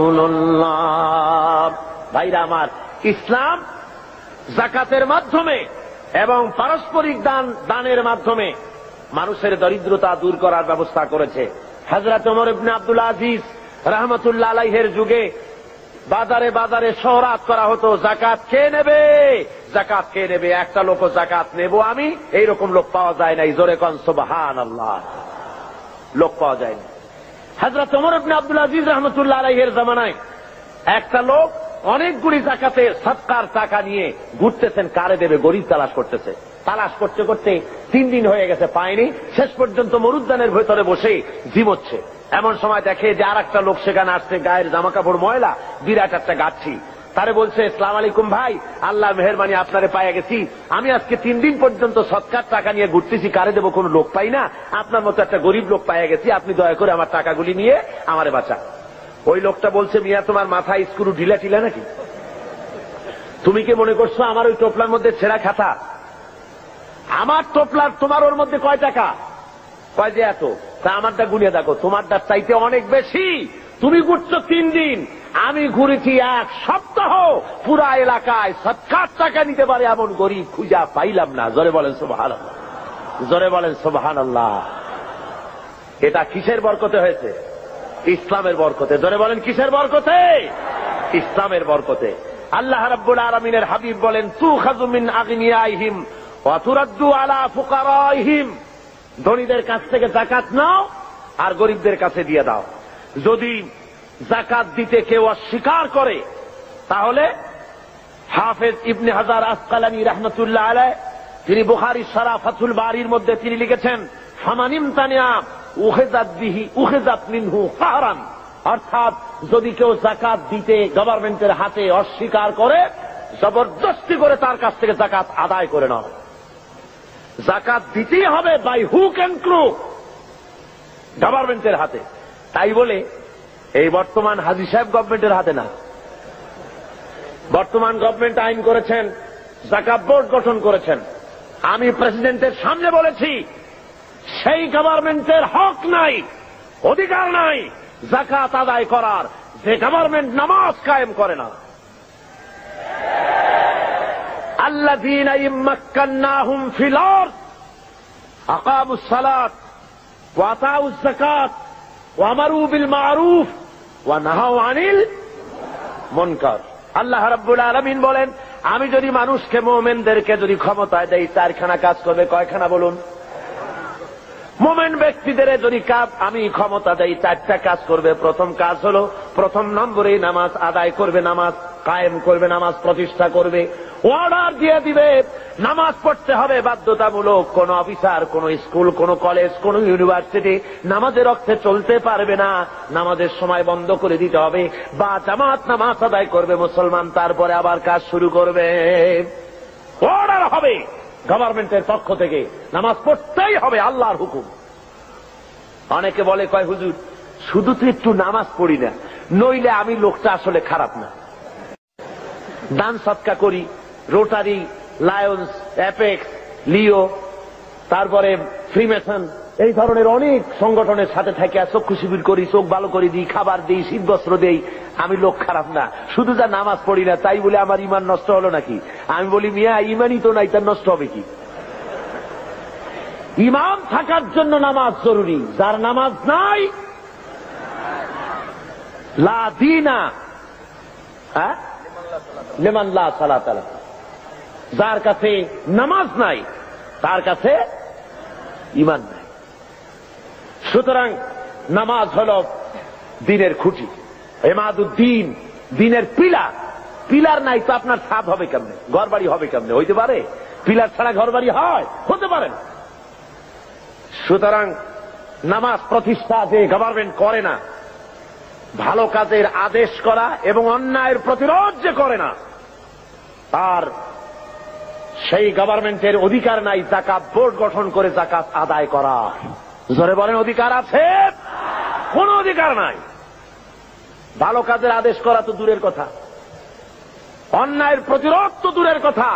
বর্তমান গভর্নমেন্টের সময় সবচাইতে বেশি অবৈধ কার্যকলাপ বেশি ঘটেছে, বলেন ঠিক কিনা? সুতরাং শরীরের ভিতরে যদি হয় ক্যান্সার, ব্লাড ক্যান্সার অথবা হার্ট ক্যান্সার, মাথায় যদি লক্ষ্মীবিলাস মাখে, লক্ষ্মীবিলাস তেল, আশ্চর্য মলম যদি বুকে মাখে, ক্যান্সারের কোন উপকার হবে? হবে না। দেশটারে বেহায়ামি, অশ্লীলতা, মদ, জুয়া, জেনা, ব্যভিচার, সুদ, ঘুষ দিয়ে ভরে ফেলানো হয়েছে। সুতরাং আপনার এই যাকাত বোর্ড গঠন করে এই দেশকে ভালো বানাবার কোন উপায় হতে পারে না। সেই জন্য রাসূল বলেছেন, ইসলামী গভর্নমেন্টের হক হলো যাকাত আদায় করবে। যদি কেউ না দেয় তাহলে জবরদস্তি করে আদায় করবে। হযরতে আবু বকর সিদ্দিক রাদিয়াল্লাহু তাআলা আনহু যাকাত, মুনকিরিনে যাকাত, যারা যাকাত দিতে অস্বীকার করেছিলেন, তাদের সম্পর্কে তিনি বলেছিলেন, ওয়াল্লাহি লা কাতিলান্না মান ফাররাকা বাইনাস সালাতি ওয়াজ যাকাত। আল্লাহর কসম, আমি যুদ্ধ ঘোষণা করব, জিহাদ করব যারা যাকাত দিতে অস্বীকার করে। অর্থাৎ কাফেরদের বিরুদ্ধে জিহাদ করা যেমন ফরজ মনে করি, অনুরূপ ভাবে আমি যারা যাকাত দিতে অস্বীকার করে তাদের বিরুদ্ধে জেহাদ ঘোষণা করতে, জেহাদ করা আমি ফরজ মনে করি। সুতরাং মুসলমান সমাজের মধ্যে, ইসলামী সমাজে যাকাত গভর্নমেন্ট আদায় করে, জনগণের অভাব প্রয়োজন মিটায় দেয়। কেউ 10 তলায় বাস করবে আর কেউ গাছতলায় থাকবে, এই সিস্টেম ইসলামের কাছে নাই। ইসলাম মানুষকে সমান করে দিতে পারে, এই ব্যবস্থা পৃথিবীতে আর কেউ করে দিতে পারে না। রাসূল পাক সাল্লাল্লাহু আলাইহি ওয়াসাল্লাম বলেছেন, তিনি আজকে যেমন পৃথিবীতে ব্যাংক আছে, এরকম একটি ব্যাংক উদ্বোধন করেছিলেন আল্লাহর নবী। আজকের ব্যাংকগুলি তো সুদভিত্তিক ব্যাংক, আর হুজুর যে ব্যাংক উদ্বোধন করেছিলেন সে ব্যাংকের নাম ছিল বাইতুল মাল। কি নাম ছিল? বাইতুল মাল নামক ব্যাংক উদ্বোধন করতে গিয়ে আল্লাহর নবী বলেছিলেন, মান তারাকা দায়নান আও দিয়ান ফালাইয়া। আল্লাহর নবী বলেন, যদি কোন ঋণগ্রস্ত ব্যক্তি ঋণ পরিশোধ না করে যদি মারা যায়, তাহলে আমি মুহাম্মদ সাল্লাল্লাহু আলাইহি ওয়াসাল্লাম তার পূর্ণ ঋণের ভার নিয়ে নিলাম। শুধু ঋণ শোধের ভারই নিলাম না, তার বিধবা স্ত্রী এবং তার অসহায় ছেলে পেলে এতিম বাচ্চাগুলি সবগুলির বোঝা আমি মুহাম্মদ সাল্লাল্লাহু আলাইহি ওয়াসাল্লাম আমার কাঁধে উঠায়া নিলাম। এর নাম ইসলামী স্টেট। রাষ্ট্রপ্রধান গোটা দেশের সবকিছুর জন্য তাকে দায়ী হতে হয় এবং জনগণের খেদমত করার জন্য প্রস্তুতি নিতে হয়। আর এ পথ একমাত্র দিতে পারে ইসলাম, আর কেউ দিতে পারে না। সেই জন্য ইসলাম এই যাকাতের ভিত্তিতে, যাকাত ব্যবস্থার মাধ্যমে জনগণকে ইসলামের পথ দেখিয়েছে, তাদেরকে অভাব অভিযোগ দূর করেছে, খাওয়া পড়া শিক্ষা চিকিৎসা বাসস্থানের গ্যারান্টি দিয়েছে। এই ব্যবস্থা আর কেউ দিতে পারে না। আল্লাহ রাব্বুল আলামিন কোরআনে কারীমের মধ্যে বলেন, কায়লা ইয়াকুনা দুলাতাম বাইনাল আগনিয়াই মিনকুম। তোমাদের কিছু সংখ্যক ধনীদের হাতে যেন সম্পদ পুঞ্জীভূত হয়ে না থাকে, গুটি কয়েক ধনীদের কাছে যেন সম্পদ পুঞ্জীভূত হয়ে না থাকে, বরং তা স্প্রেড করে গোটা সমাজের মধ্যে যেন যাকাত সৎকার আকারে তা যেন ছড়িয়ে যায়। আল্লাহ রাব্বুল আলামিন বলেন, কিয়ামতের দিন জাহান্নামীদেরকে প্রশ্ন করা হবে, ইয়াতাসাআলুনা আনিল মুজরিমিন মা সালাকাকুম ফি সাকার। জাহান্নামীদেরকে জিজ্ঞাসা করা হবে, কেন তোমরা আজকে জাহান্নামে এলে? ওরা জবাবে বলবে, ক্বালু লাম নাকু মিনাল মুসাল্লিনা ওয়া লাম নাকু নুতঈমুল মিসকিন। ওরা বলবে, আমরা নামাজ আদায় করতাম না, আর আমরা ফকির মিসকিনদেরকে খেতে দিতাম না, এই কারণে জাহান্নামে এসেছি। এই আয়াত দ্বারা প্রমাণ হলো জাহান্নামে মানুষ যত কারণে যাবে তার মধ্যে দুইটা কারণ হলো বড়। কয়টা কারণ বড়? দুইটি কারণ বড়। একটি হলো নামাজ আদায় না করা, 2 নম্বর হলো এতিম মিসকিন গরিবদেরকে খেতে না দেওয়া। যদি এভাবে করা হয়, এ কারণে আল্লাহ তাদের জাহান্নামে দিবেন। আল্লাহ রাব্বুল আলামিন বলেন, আরাআইতাল্লাযী ইউকাযযিবু বিদ্দীন। পড়েন সবাই, আরাআইতাল্লাযী ইউকাযযিবু বিদ্দীন ফাযালিকাল্লাযী ইয়াদুউল ইয়াতীম ওয়া লা ইয়াহুদ্দু আলা তুআমিল মিসকিন ফাওয়াইলুল লিল মুসাল্লিন আল্লাযীনা হুম আন সালাতিহিম সাহুন আল্লাযীনা হুম ইউরাউনা ওয়া ইয়ামনাউনাল মাউন। হে নবী, আপনি কি দেখেছেন ওই ব্যক্তিকে যে পরকালকে অস্বীকার করেছে, দিনকে অস্বীকার করেছে? পরকাল আর দিনকে অস্বীকার করেছে কারা? যারা নাকি এতিমকে গলায় ধাক্কা দিয়েছে আর মিসকিনকে খেতে দেয়নি।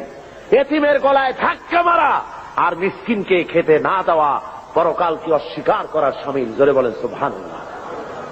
কত বড় কথা! এতিম মিসকিনকে গলায় ধাক্কা মারা এবং মিসকিনকে খেতে না দেওয়া, এতিমকে ধাক্কা দেওয়া আল্লাহ রাব্বুল আলামিন বরদাস্ত করেন না। পরকালকে অস্বীকার করার শামিল এগুলি হয়ে যায়। তাই ইসলাম বলেছে, গরিব মিসকিনকে ভালো ব্যবহার করো, তাদেরকে খাবার দাও, পড়ার দাও। আর এর সব কিছুর দায়িত্ব হলো গভর্নমেন্টের। ইসলামী গভর্নমেন্ট যদি হয়ে যায়, কোরআনের রাজ যদি কায়েম হয়ে যায়, তাহলে কেউ 1000 বিঘা জমির মালিক হবে, আর কারো রান্নাঘর উঠাবারও জায়গা থাকবে না। এই ব্যবস্থা ইসলাম হলে এ ব্যবস্থা থাকতে পারবে না। সুতরাং শহরের দেশের সবচাইতে ভালো বাড়িটিতে প্রেসিডেন্ট থাকবেন, ভালো ভালো বাড়িগুলিতে মন্ত্রীরা থাকবেন, জেলার সবচাইতে ভালো বাড়িতে কমিশনার বা ডিসি থাকবেন, আর জনগণ থাকবে কুড়ে ঘরে, থাকার জায়গা নাই। Kamalapur rail station, Chittagong rail station, স্টেশনে কোন রকম করে মাথা গুজে থাকবে। ইসলাম এই ব্যবস্থা করে না। সকলের থাকা, খাওয়া, পড়া, শিক্ষা, চিকিৎসা, বাসস্থান দেয় কে? জোরে বলেন, কে দেয়? ইসলাম দেয়। আজকে শ্রমিকদেরকে তথাকথিত সমাজবাদীরা তারা বলে ইসলামের কাছে অর্থনীতি নাই। আরে বাবা, ইসলামের কাছে নাই, তুমি পেলে কোত্থেকে? তোমার কার্ল মার্কস, তোমার লেনিন যতটুকুন পেয়েছে ইসলামকে রিসার্চ করে তার থেকে একটুখানি নিতে চেষ্টা করেছে। কথা বুঝতে পেরেছে? ইসলাম দিয়েছে শ্রমিকের অধিকার। শ্রমিকের অধিকার কে দিয়েছে বলুন? শ্রমিককে হিংসা করা নিষেধ, ঘৃণা করা নিষেধ। যেহেতু শ্রমিককে আল্লাহ রাব্বুল আলামিনের হাবিব বলেছেন আল কাসিব হাবিবুল্লাহ, যারা সহজে উপার্জন করে তারা হলো আল্লাহর বন্ধু। জোরে বলেন সুবহানাল্লাহ। যারা সহজে উপার্জন করে, যারা কাজ করে খায়, তাদের মতো ভালো ইনকাম, হালাল রুজি আর কার হতে পারে?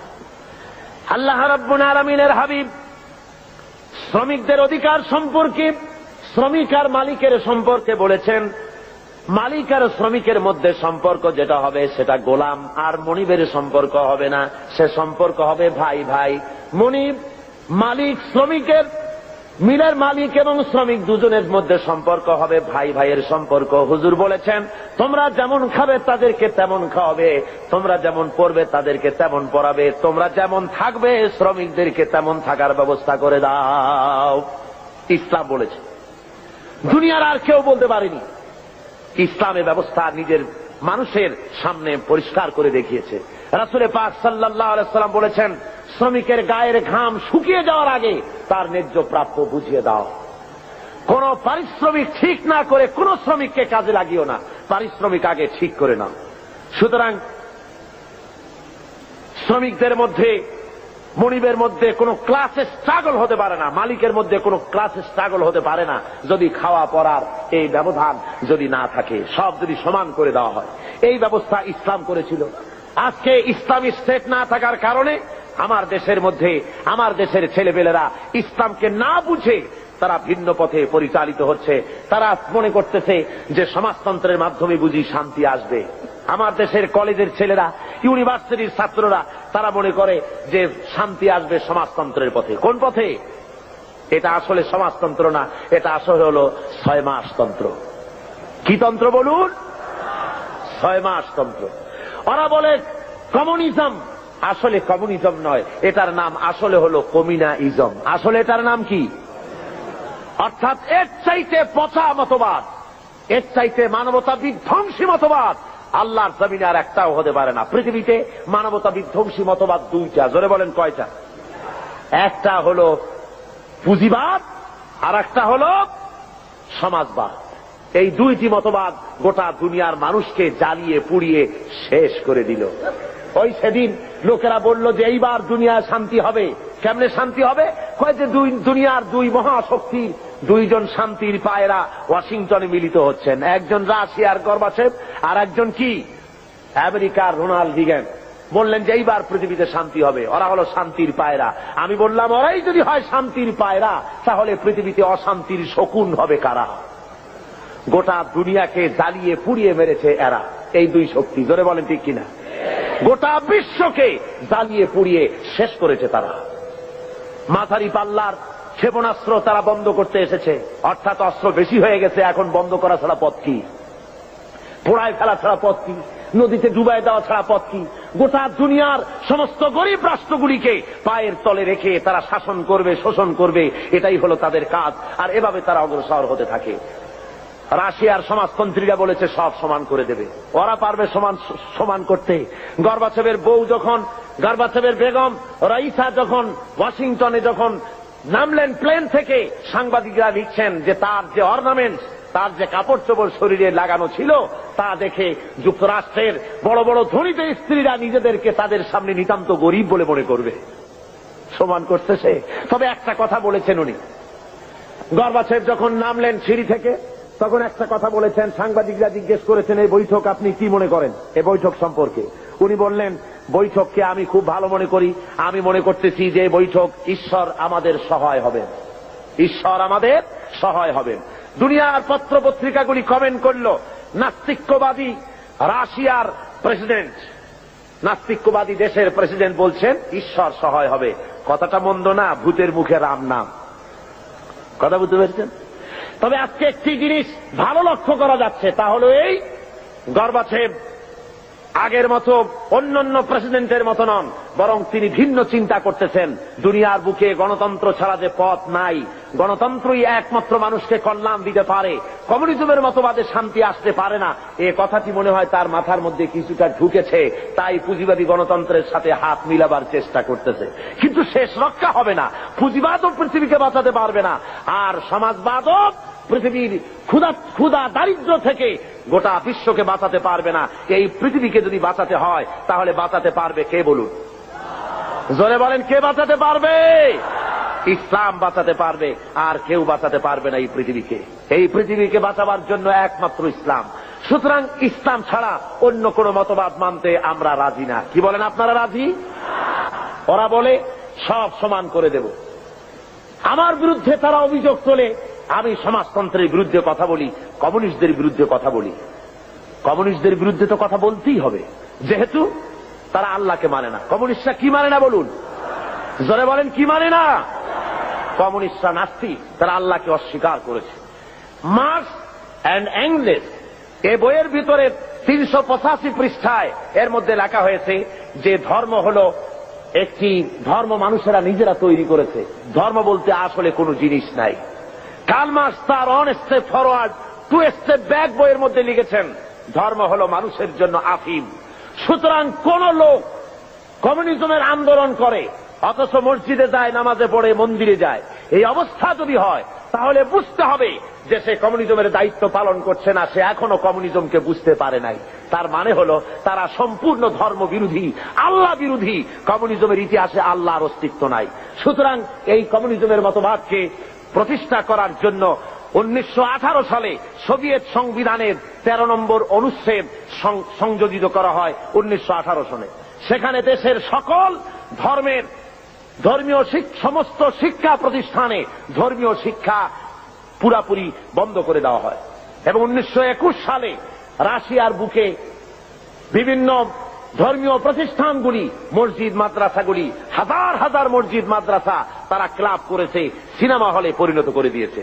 1924 সালে তারা রাশিয়ান সরকারের অধীনে সেখানে গডলেস অ্যাসোসিয়েশন হয়, অর্থাৎ খোদাদ্রোহী, খোদা মানে না নাস্তিকদের সমাজ সেখানে তৈরি হলো। এবং তারা একই বছরে হাজার হাজার আলিমদেরকে, মুসলমানদেরকে সেখানে তারা জবাহ করল। রাশিয়ার ভিতরে মসজিদ মাদ্রাসা যেখানে ছিল, আপনার আজ থেকে অন্তত অক্টোবর বিপ্লবের পূর্বে আমার কাছে এই রাশিয়ানদের বিপ্লবের বইপত্র বহুত আছে। সেই বইপত্র থেকে আমি সংগ্রহ করেছি, আপনারাও পড়তে পারেন। রুশ, ভারত, বাংলাদেশ একটি বই আছে, বাংলাদেশে বেরিয়েছে। এছাড়া অনেক অথেন্টিক বই আমার কাছে আছে রাশিয়া সম্পর্কে।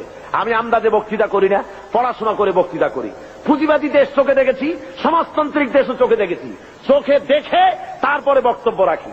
অক্টোবর বিপ্লবের পূর্বে সোভিয়েত রাশিয়ায় মসজিদের সংখ্যা ছিল 26,279টি, আর 1959 সনে এসে এই মসজিদ দাঁড়িয়েছে 1200-তে। এরপরে এই মসজিদের সংখ্যা আরো কমে গেছে, অর্থাৎ মসজিদগুলি ক্লাব বানানো হয়েছে, নাট্যশালা বানানো হয়েছে, আর যুব কমিউনিস্টদের তাস, তাসা, জুয়া খেলার অফিসে পরিণত করা হয়েছে। জোরে কন্যা উজুবিল্লাহ। রাশিয়ার ভিতরে মুসলমানদের জোহরের নামাজ পড়া নিষেধ, আসরের নামাজ পড়া নিষেধ।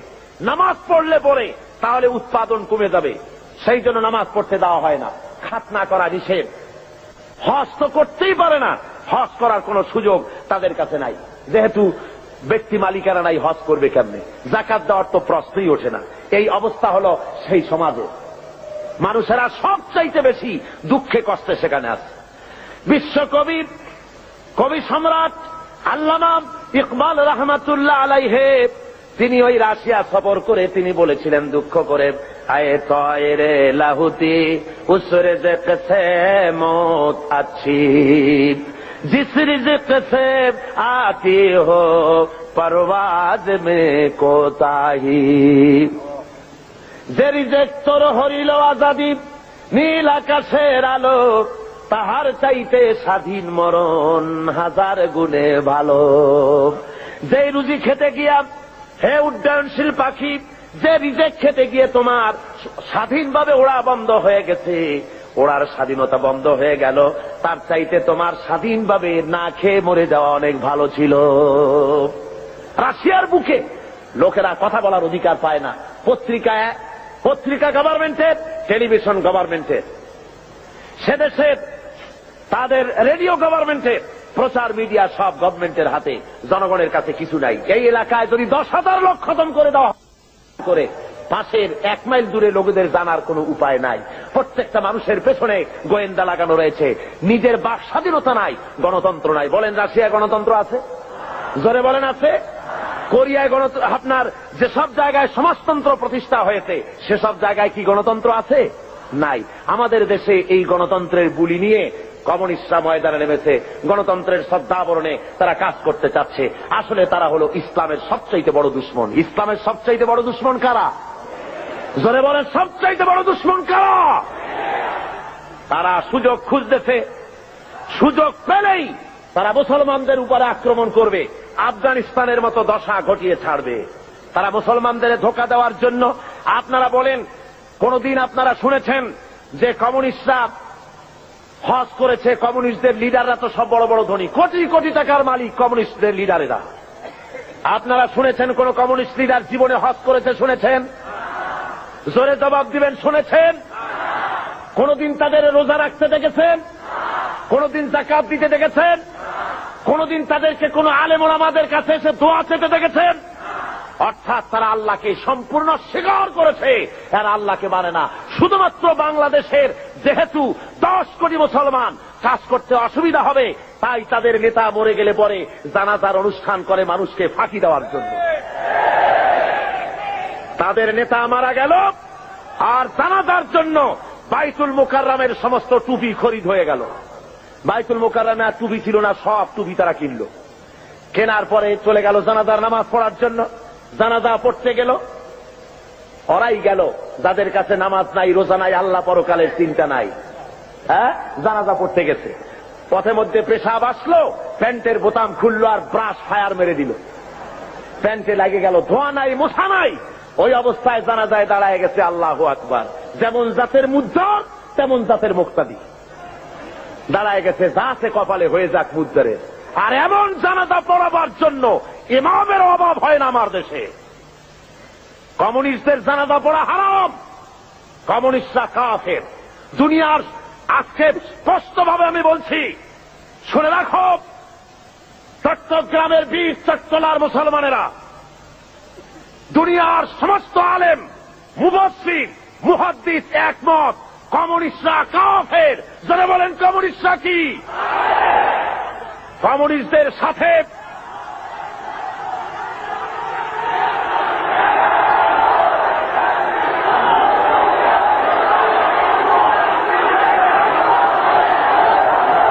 আমাদের দেশে, শুনুন, আমাদের দেশে যারা আওয়ামী লীগ করে তারা মুসলমান। তারা কি বলেন?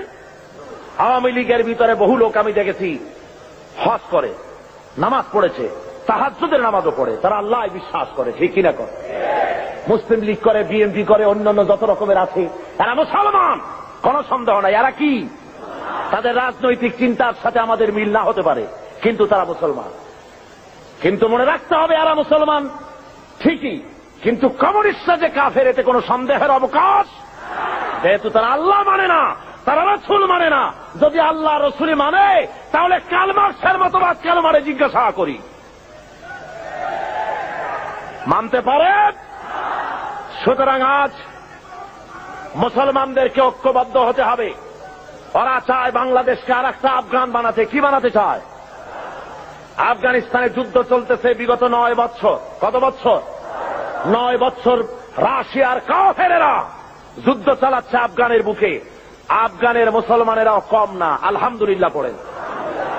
আফগান মুজাহিদিনরা এ পর্যন্ত প্রায় 70 থেকে 80,000 রাশিয়ার কাফের সৈন্যদেরকে জাহান্নামের টিকিট করে পাঠিয়ে দিয়েছে। আলহামদুলিল্লাহ পড়ে। আল্লাহ রাব্বুল আলামিন মুসলমানদেরকে মদত করে থাকেন যারা আল্লাহর কাছে মদত চায়। সুতরাং ওরা চায় দেশকে আফগান বানাতে। আমি বলি মুসলমানদেরকে, মুসলমানেরা, আফগানের মুসলমানেরা পালাবার জায়গা পেয়েছে। 50 লক্ষ আফগানি মুসলমানেরা আজ পাকিস্তানে আশ্রয় নিয়েছে। 7 লক্ষ আফগানি তারা জায়গা পেয়েছে ইরানে। কিন্তু বাংলাদেশে যদি তোমার উপরে রাশিয়ান কাফিরেরা, কমিউনিস্ট কাফিরেরা যদি মুসলমানদের উপরে বাংলাদেশে আফগান স্টাইলে বিপ্লব শুরু করে দেয়, তোমার পালাবার কোনো জায়গা আছে নাকি বলো? জোরে বলেন, পালাবার জায়গা আছে? একটা জায়গা আছে। কোথায়? বঙ্গোপসাগর। আত্মহত্যা করতে হবে। সুতরাং আমার দেশের আজাদী, আমার দেশের স্বাধীনতা রক্ষা করার দায়িত্ব এদেশের মুসলমানদের। কাদের দায়িত্ব? ওরা মুক্তিযোদ্ধাদের ব্যবহার করতে চায়। মুক্তিযোদ্ধারা এদেশের মর্যাদার পাত্র। যেরকম আলহামদুলিল্লাহ, দেশকে তারা স্বাধীন করেছেন। এর মধ্য থেকে কয়েকটা ভাগ হয়েছে। একটা ভাগ সরকারের সাথে চলে গেছে, একটা ভাগ বিভিন্ন রাজনৈতিক দলে চলে গিয়েছে, একটা ভাগ কমিউনিস্টরা, কমিউনিস্টদের দলে একটা ভাগ চলে গিয়েছে।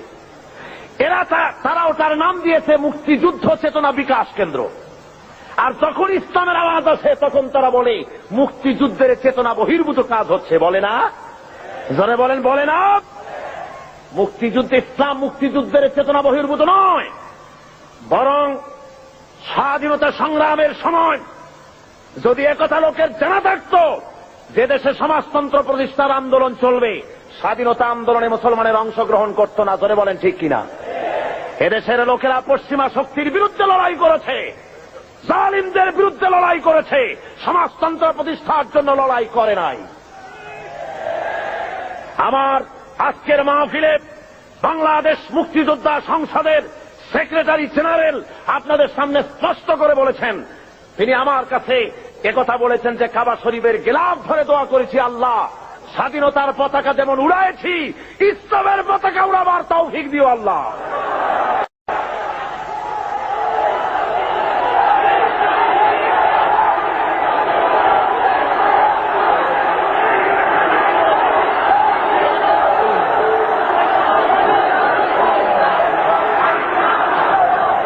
সুতরাং ভাইয়ের আমার, আজকে 4 দিন ধরে বা 5 দিন ধরে আপনাদের সামনে কোরআনে কারীমের যে কথা বলা হলো, এই কথা অনুযায়ী নিশ্চয়ই আপনারা বুঝতে পেরেছেন ইসলাম ছাড়া অন্য কোনো পথ নাই। সমাজতন্ত্রের স্পষ্ট কথা ভালো করে মুখস্থ করে যান। কমিউনিজমের সাথে মুসলমানের সংঘর্ষ ছাড়া আর কিছুই হতে পারে না। সমাজতন্ত্রের সাথে, কমিউনিজমের সাথে মুসলমানের, ইসলামের কোন মিতালি কিয়ামত হয়ে যেতে পারে। সূচের ছিদ্র দিয়া উট চলে যেতে পারে, কমিউনিস্টদের সাথে ইসলামের সাথে কোনো সম্পর্ক হতে পারে না। সুতরাং মুসলমানেরা, কমিউনিস্টদের জনসভায় দেওয়া হারাম, কমিউনিস্টদের মিছিলে যোগ দেওয়া হারাম, তাদেরকে 4 পয়সা সহযোগিতা করা হারাম। যারা বলেন কি? ও মুসলমানেরা, কমিউনিস্টদের কোন সহযোগিতা তোমরা করবে? কারা করবে না হাত উঁচু করে দেখাও। হাত নামান, হাত নামান, হাত নামান।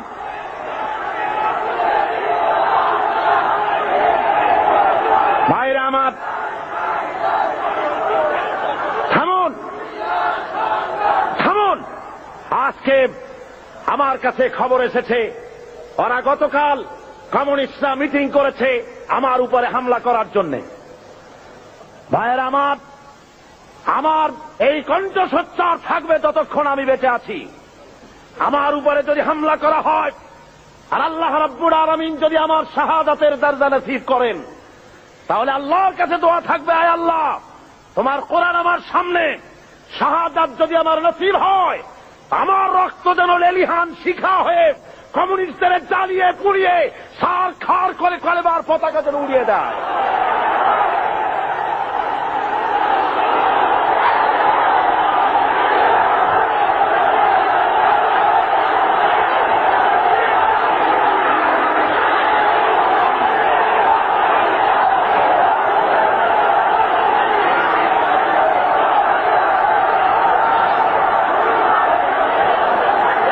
আমার। আল্লাহ রাব্বুল আলামিন সাফ করে বলেছেন জমিন হলো আল্লাহর, এই জমিনে আপনারা কোরআনের রাজ কায়েম করার জন্য প্রস্তুত আছেন? জোরে বলেন আছেন? যদি জেলে যাওয়া লাগে যাবেন, যদি ফাঁসির মঞ্চে চড়া লাগে চড়বেন। আল্লাহ রাব্বুল আলামিন বলছেন শুনুন, ওয়াকাতিলুহুম হাত্তা লা তাকুনা ফিতনাতুন ওয়া ইয়াকুনাদ-দীনু কুল্লুহু লিল্লাহ। সংগ্রাম করো, লড়াই করো সেই পর্যন্ত যতক্ষণ আমার দিন কায়েম না হয়, ফিতনা ফাসাদ দুনিয়া থেকে মূলোৎপাটিত যতক্ষণ না হয় ততক্ষণ পর্যন্ত তোমরা লড়াই করতে থাকো আমার দিন কায়েম না হওয়া পর্যন্ত। ইল্লা তাফআলুহু তাকুন ফিতনাতুন ফিল আরদি ওয়া ফাসাদুন কাবীর। তাকুন ফিতনাতুন ফিল আরদি ওয়া ফাসাদুন কাবীর। যদি এই সংগ্রামে লিপ্ত না হও, যদি এই জিহাদে শরীক না হও, তাহলে বিরাট ভাঙন আর বিপর্যয় তোমাদের জন্য চলে আসবে। সুতরাং এই ময়দানে তোমাদের আসতে হবে। এটা হলো শাহাদাতের ময়দান। এই ময়দানে আসতে পরে ইল্লা আল্লাহর দিন কায়েমের জন্য যদি চেষ্টা করেন তাহলে রক্ত দেওয়া লাগে, জান দেওয়া লাগে, মাল দেওয়া লাগে। কবি বলতেছেন, ये शहादत गहे उल्फत में कदम रखना, लोग समझते हैं आसा है मुसलमान होना। লোকেরা মনে করে মুসলমান হওয়া খুব সহজ। না, মুসলমান হওয়া সহজ নয়। আল্লাহর দ্বীন জমিনে কায়েমের জন্য এটা শহীদ ঈদগাহ। এ ময়দানে রক্ত দিতে হয়। কি দিতে হয়?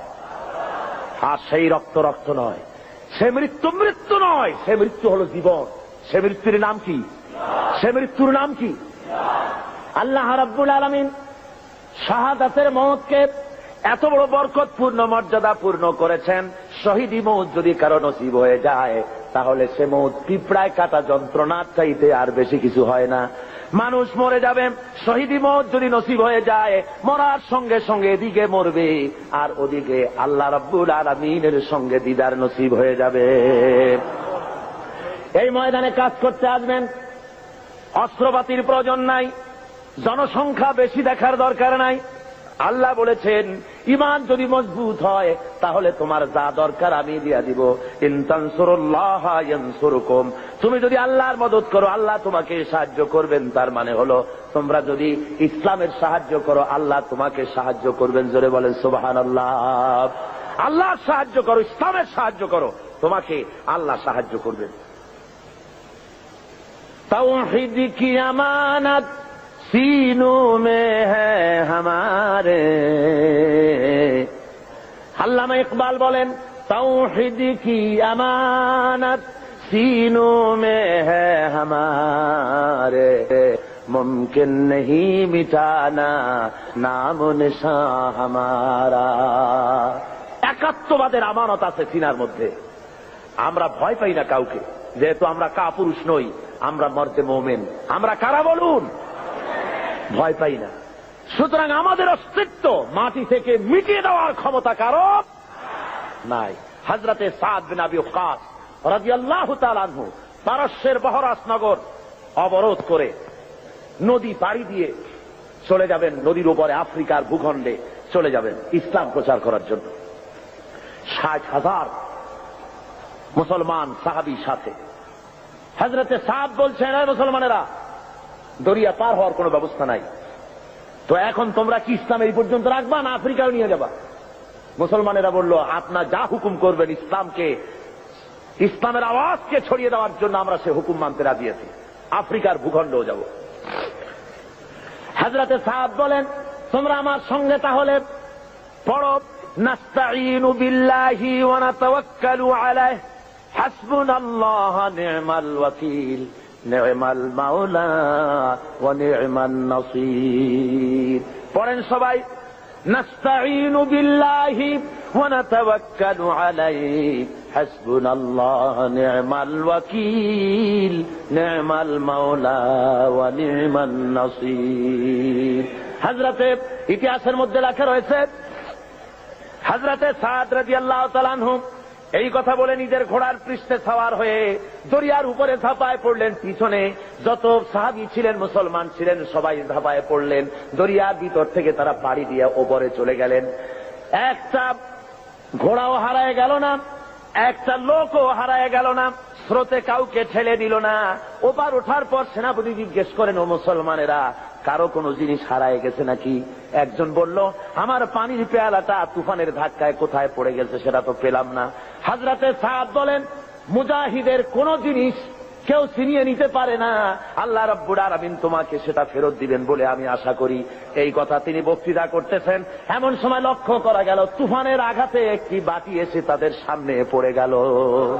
আল্লামা ইকবাল রহমতুল্লাহ আলাইহ এই ঘটনা লিখতে গিয়ে লেখেন, দশত দশত হ্যায় দরিয়া ভি না ছোড়ে হামনে, দশত দশত হ্যায় दरिया भी न छोड़े हमने, बहर जुल्मत में दौड़ा दिए घोड़े हमने। প্রান্তর তো প্রান্তর, অন্ধকার ঘোর কৃষ্ণ রজনীতে শ্রাবণের খরস্রোতা নদীর উপরে ঘোড়া দাবড়িয়ে আফ্রিকার ভূখণ্ডে আমরা ইসলামের পতাকা তুলেছি। আমরা সেই মুসলমান। আফ্রিকার গভর্নর গ্রেগরিয়াস মুসলমানদের থাকার জায়গা করে দিলেন পাহাড়ের কাছে, জঙ্গলের কাছে, যাতে করে মরতে সুবিধা হয়। জঙ্গলের ভিতরে বাঘ আছে, সিংহ আছে, মুসলমানদের খাইয়ে ফেলবে, যুদ্ধ করা লাগবে না, বিনা যুদ্ধেই কেল্লা ফতে। এই চিন্তা করে ওখানে থাকতে দাও। হযরতে সাদ একটা মেম্বার তৈরি করলেন। ওই মেম্বারের উপরে দাঁড়িয়ে জঙ্গলের দিকে লক্ষ্য করে বললেন, সন্ধ্যা ঘনায় এসেছে।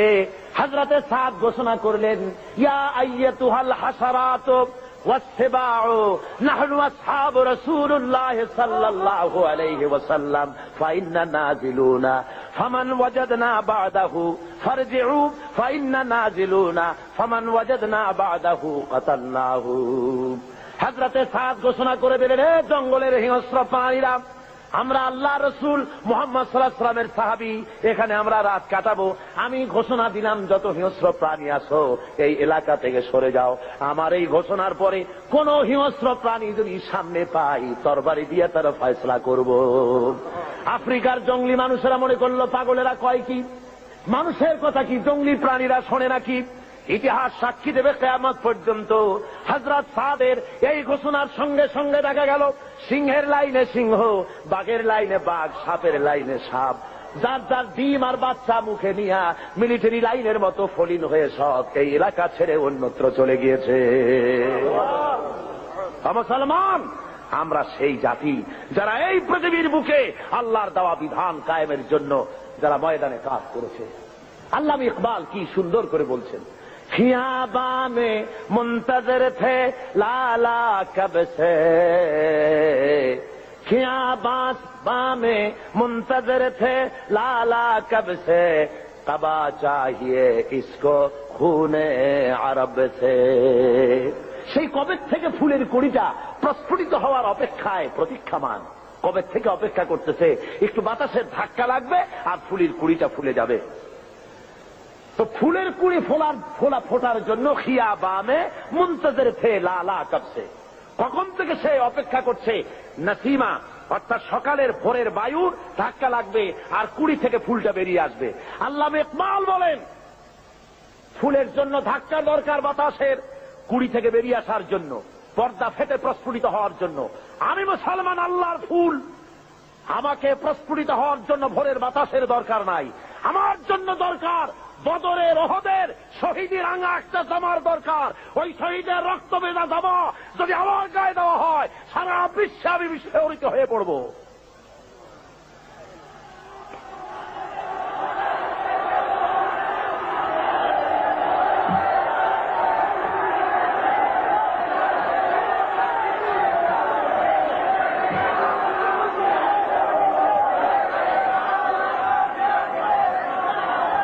ভাইরা আমার, এই জন্য আজকে মুসলমানদের সামনে ইতিহাস পড়ে আছে, কোনো ভয় নাই। নারীর সতীত্বের হেফাজতের জন্য, নারীর নির্যাতন থেকে নারীকে বাঁচাবার জন্য, শ্রমিকের অধিকার ফিরিয়ে দেওয়ার জন্য, দুঃখ দারিদ্র দূর করার জন্য, সমাজে আল্লাহর দেওয়া বিধান প্রতিষ্ঠার জন্য একটাই পথ, সে পথ হল ইসলাম কায়েম করা। কি পথ? ইসলামের কোনো বিকল্প আছে? জোরে বলেন, আছে? কোনো বিকল্প নাই। এই রাস্তায় কাজ করতে হবে, আর কাজ করলেই আল্লাহর মদদ পাওয়া যাবে। আপনার বিপদ হবে যত ঘনীভূত, আল্লাহর রহমত হবে তত ত্বরান্বিত। এই থিওরিটা মুখস্থ করুন। ইসলামের জন্য আপনার উপরে বিপদ হবে যত ঘনীভূত, আল্লাহর রহমত হবে আপনার প্রতি তত ত্বরান্বিত। জোরে বলেন সুবহানাল্লাহ, জোরে বলেন সুবহানাল্লাহ। আপনি লক্ষ্য করে দেখেন, বদরের প্রান্তরে নবীজি মুসলমানদেরকে যখন জিহাদের ময়দানে নিয়ে এলেন, সেই জিহাদের ময়দানে দেখা গেল দুইটা ছোট্ট তরুণ জিহাদের ময়দানে এসেছে। হুজুরের কাছে গিয়ে তারা বললেন, হুজুর আমাদেরও জিহাদের জন্য পারমিশন দেন। হুজুর বলেন, তোমরা ছোট, তোমাদের দেওয়া হবে না।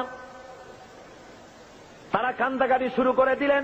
আল্লাহর নবী বললেন, তোমাদের ভিতরে যার গায়ে শক্তি বেশি তারে নেওয়া হবে। দেখি দুইজনে একটু দস্তাদস্তি করো, দেখি কার গায়ে শক্তি বেশি। দুইজনে দস্তাদস্তি শুরু করে দিলেন। একজন হলেন মুআজ, আর একজন হলেন মুআওয়াজ। মুআওয়াজ ছোট, মুআজ হলো বড়। হযরতে মুআওয়াজ ছোট সাহাবী, তিনি বলেন, মুআজের কানে কলে বলে, ভাই তোমার গায়ে তো শক্তি বেশি, আমারে তো তুমি সহজেই ফেলে দিতে পারবা, আর তুমি জিহাদে চলে যাবা। ও ভাই, তোমার কাছে আমি অনুরোধ করি, যেমনে পারো অন্তত একটিবার ভান করে তুমি আমার তলে পড়ে গিয়ে আমি জিতেছি এটাও প্রমাণ করে দিয়ে জিহাদে আমাকে শরীক হওয়ার সুযোগ দিও। রাসূল পাক সাল্লাল্লাহু আলাইহি ওয়াসাল্লাম এই দৃশ্য দেখে হুজুরের চোখের কোণায় পানি এসে গেল। আহা, ইসলামের জন্য এই তরুণ ময়দানে এসেছে। পারমিশন হুজুর দিয়ে দিলেন। লড়তে নেমেছেন ময়দানে। আমিয়া বাতিলকে দুনিয়া থেকে মিটিয়ে দেওয়ার জন্য কামান বন্দুক দরকার না, ইমানি শক্তি দরকার। কিসের শক্তি দরকার? ইমানি শক্তি। হযরতে মুআওয়াজ সিংহের সিংহ শাবকের মতো ঝাঁপিয়ে পড়েছেন। হযরত আব্দুর রহমান বিন আউফ রাদিয়াল্লাহু তাআলা আনহু তিনি বলেন, দুটো যুবক তরুণ ছেলে দেখে আমি আশ্চর্য হলাম, বড় বড় বীরেদের মধ্যে এই ছোট ছেলেরা আসলো কেন? এর মধ্যে একজনে আমার জিগায়, চাচাজি শুনেছি মক্কা শরীফে মুহাম্মদ সাল্লাল্লাহু আলাইহি ওয়াসাল্লামকে, আমার হুজুরকে সবচাইতে বেশি কষ্ট দিয়েছে আবু জেহেল। তো আমরা তো আবু জেহেলকে চিনি না, চাচাজি আবু জেহেল কই একটু দেখা। হযরতে আব্দুর রহমান বলেন, আমি অবাক হয়ে গেলাম যে আবু জেহেলকে বড় বড় বীরেরা ভয় পায়, ছোট্ট ছেলে তারে তালাশ করে। আমি বলে দিলাম, ওই যে দেখা যায় ওইটা হলো আবু জেহেল। বলার সঙ্গে সঙ্গে মুআজ এবং মুআওয়াজ দুইজনে তরবারি ভাজতে ভাজতে আবু জেহেলের সামনে গিয়ে হাজির। আবু জাহেলকে তরবারি দিয়ে আঘাত করতেছে, আবু জেহেলও তাদেরকে তরবারি দিয়ে আঘাত ফিরাতেছে। এক পর্যায়ে আবু জেহেল মুআজের ডান হাত বাম হাতের উপরে কোপ মেরেছে। হযরত আব্দুর রহমান বলেন, আমি লক্ষ্য করে দেখলাম মুআজের হাতটা কেটে গিয়া বগলের চামড়ায় ঝুলে আছে, শুধু ডান হাত দিয়ে তরবারি চালাতেছে। এবার দেখা গেল বাম হাতটা ঝুলন্ত কর্তৃত হাত, সামনে নড়াচড়া করে ডিস্টার্ব করতেছে বলে ডান হাত দিয়ে তরবারি চালাতে পারে না বলে হযরতে মুআজ এবার নিজের কাটা হাতটা পায়ের তলে চাপ দিয়া বিরাট জোরে ঝটকা একটা টান মেরে বাম হাতটা ছিঁড়ে ফেলে দিয়া ডান হাতের তরবারি দিয়ে এমন জোরে আঘাত মারলেন, আবু জেহেল দুনিয়া থেকে জনমের মতো বিদায় হয়ে গেল। ভাইরা আমার, আল্লাহ রাব্বুল আলামিন এই জন্য কোরআনে কারীমের মধ্যে বলেছেন, ওয়া কানা আলাইনা নাসরুল মুমিনিন। পড়েন সবাই আমার সাথে, ওয়া কানা হাক্কান আলাইনা নাসরুল মুমিনিন। মুমিনদের জন্য সাহায্য করা আমি আল্লাহর জন্য হক, ওয়াজিব। মুমিনদের জন্য সাহায্য করা আমার জন্য ওয়াজিব হয়ে যায়। আমার বান্দাদেরকে আমি সাহায্য করে থাকি। জোরে বলেন সুবহানাল্লাহি ওয়া বিহামদিহি। ভাইরা আমার, এই কাজের জন্য রাসূল নিজে রক্ত দিয়েছেন, দেন নাই রক্ত? বলেন দেন নাই? আমরা কি করতে পারলাম? এখন পর্যন্ত একদিন জেল হলো না, জরিমানা হলো না, রক্ত দিলাম না, গালমন্দ আসলো না। ইসলামী আন্দোলন করতে গেলে গাইল আসবে, মন্দ আসবে, অপপ্রচার আসবে, গালাগালি আসবে, আপনাকে মারা হবে, জেল জরিমানা হবে, সহ্য করতে হবে। তা না হওয়া পর্যন্ত আল্লাহর দিন কায়েম হতে কখনো পারে না। ভাইয়ের আমার, রাসূল পাক সাল্লাল্লাহু আলাইহি ওয়াসাল্লামের শরীর মোবারক থেকে রক্ত পড়েছে উহুদের ময়দানে। বুখারী শরীফের হাদিসে আছে, রাসূল পাক সাল্লাল্লাহু আলাইহি ওয়াসাল্লামকে কাফেররা ঘিরে ফেলেছে। সাহাবায়ে কেরাম হুজুরকে ঘিরে রেখেছে যাতে করে কাফেরদের আঘাত না লাগে। রাসূলের শরীরকে হেফাজতের জন্য সাহাবীরা যে সমস্ত তীর নিজেদের পিঠে গ্রহণ করেছে। জিহাদের পরে দেখা গেছে একা তালহার পিঠের মধ্যে রাসূলকে হেফাজত করতে গিয়া 80টা তীর প্রবেশ করেছিল। হযরতে রাসূলের দান্দান মোবারক শহীদ হয়ে গেল, কপাল ভেঙে গেল, মাথায় লোহার টুপি পরা ছিল, হেলমেট পরা ছিল, হেলমেট ভেঙে গিয়ে কপালের মধ্যে ঢুকে গেল। নবীজি বেহুশ হয়ে জমিনের উপরে পড়ে গেলেন। হুঁশে যখন এসেছেন, নবীজি তখন কপালের উপরে হাত বুলাইয়া যখন এনেছেন, তাকায় দেখেন হাত দুইটা রক্তে ভরে গেছে। হুজুর তখন বলেন, আহারে, এই জমিনের, এই এলাকার, এই জাতির কল্যাণ কেমন করে হতে পারবে যেই জাতি তার নবীর চেহারা রক্ত দিয়া লাল বানাইয়া দিল। হযরত আলী পানি ঢালেন, হযরতে ফাতেমা রাদিয়াল্লাহু তাআলা আনহা নিজের আঁচল দিয়ে, ওড়না দিয়ে কোন রকম করে রক্ত বন্ধ করার চেষ্টা করেন, কোন রকমই রক্ত বন্ধ হয় না। হাদিস শরীফে এসেছে, এবার হযরত ফাতেমা তিনি চলে গেলেন, আগুন, তিনি খেজুরের পাতা দিয়ে বোনানো চাটাই, ওই চাটাই পোড়াইয়া ছাই বানাইয়া হুজুরের কপালের ভিতরে ঢুকাই দিলেন, রক্ত বন্ধ হয়ে গেল। কিন্তু চতুর্দিকে ছড়ায় গেছে আল্লাহর নবী নাই, নবী শহীদ হয়ে গেছেন। মদিনার মানুষেরা পাগলের মতো হয়ে গেল, এতিমের মতো হয়ে দৌড়ানো শুরু করে দিল, দৌড়ানো শুরু করে দিয়েছে। এক বুড়ি শুধু দৌড়ায়, জিজ্ঞেস করেন একজন সাহাবী, দৌড়াও কেন? কয় ওহুদে যেতেছি। কয় যায় কোনো লাভ নাই, তোমার যে দুইটা সন্তান জেহাদে এসেছিল দুইটা শহীদ হয়ে গেছে। বুড়ি কান্দে আর বলে, কে শহীদ হয়েছে শুনতে চাই না, ও সাহাবী বরং তাড়াতাড়ি করে বলো আল্লাহর নবী কেমন আছেন। আবার দৌড়ায় আর একজনে বলে, বুড়ি যাও কই? কয় যাচ্ছি ওহদের ময়দানে। কয়েছে কোনো লাভ নাই, কোনো লাভ নাই, তোমার যে স্বামী এসেছিলেন জেহাদের ময়দানে তিনিও শহীদ হয়ে গেছেন। মেয়ে লোকটি কাঁদে আর বলেন, ও আল্লাহর নবীর সাহাবী, কে শহীদ হয়ে গেছে শুনতে চাই না, বরং তাড়াতাড়ি করে বলো আল্লাহর নবী কেমন আছেন। আরে ওই মেয়ে লোক দৌড়াতে দৌড়াতে সাহাবায়ে কেরাম পরিবেষ্টিত হুজুরের কাছে পৌঁছে গেছেন, যে দেখেন আল্লাহর নবী জিন্দা আছেন। হুজুরের এই জিন্দা চেহারা মোবারকের দিকে তাকায়া ওই মেয়ে লোকটি কেঁদে কেঁদে বলেন, ইয়া রাসূলুল্লাহ, স্বামী মরা শোক, দুইটা কলিজার টুকরা সন্তান মরা শোক, সব আমার কলিজা থেকে ধুয়ে মুছে সাফ হয়ে গেছে। হুজুর আপনি জীবিত আছেন, এটাই মুসলমানের জীবনের সান্ত্বনা। আল্লাহ রাসূল নিজে রক্ত দিলেন, সাহাবায়ে কেরাম রক্ত দিলেন, জান দিলেন, শাহাদাত বরণ করলেন। সুতরাং শাহাদাতের মউত হলো মুসলমানদের জন্য সর্বশ্রেষ্ঠ মউত, এর চাইতে বড় মউত আর হতে পারে না। সেই জন্য বলছি, আসুন আল্লাহর দেওয়া বিধান কায়েমের জন্য মুসলমানদেরকে অগ্রসর হতে হবে, জান দিতে হবে, মাল দিতে হবে, রক্ত দিতে হবে। আল্লাহ রাব্বুল আলামিনের এই পথে চলতে গেলে সব কিছুই করতে হয়। আল্লামা ইকবাল বলেছেন, বাতিল সে দবনে ওয়ালে আয়ে আসমান হি হাম, বাতিল সে দবনে ওয়ালে আয়ে আসমান হি হাম, সোবার কর চুকা হ্যায় তু ইমতিহান হামারা। বাতিলের সামনে মাথা নত করা জাত আমরা নই। হে আকাশ, হে জমিন, বহুবার তোমরা দেখেছো আমরা পরীক্ষায় উত্তীর্ণ হয়েছি, মানুষের তৈরি করা আইনের সামনে মাথা নত করি নাই কখনো। যেহেতু আমরা মুসলমান, আমরা বেঁচে থাকলে হব গাজী, মরলে হব কি? বাঁচতে গাজী, মরলে শহীদ। সুতরাং এই শাহাদাতের মৌতি আমাদের তামান্না হওয়া উচিত।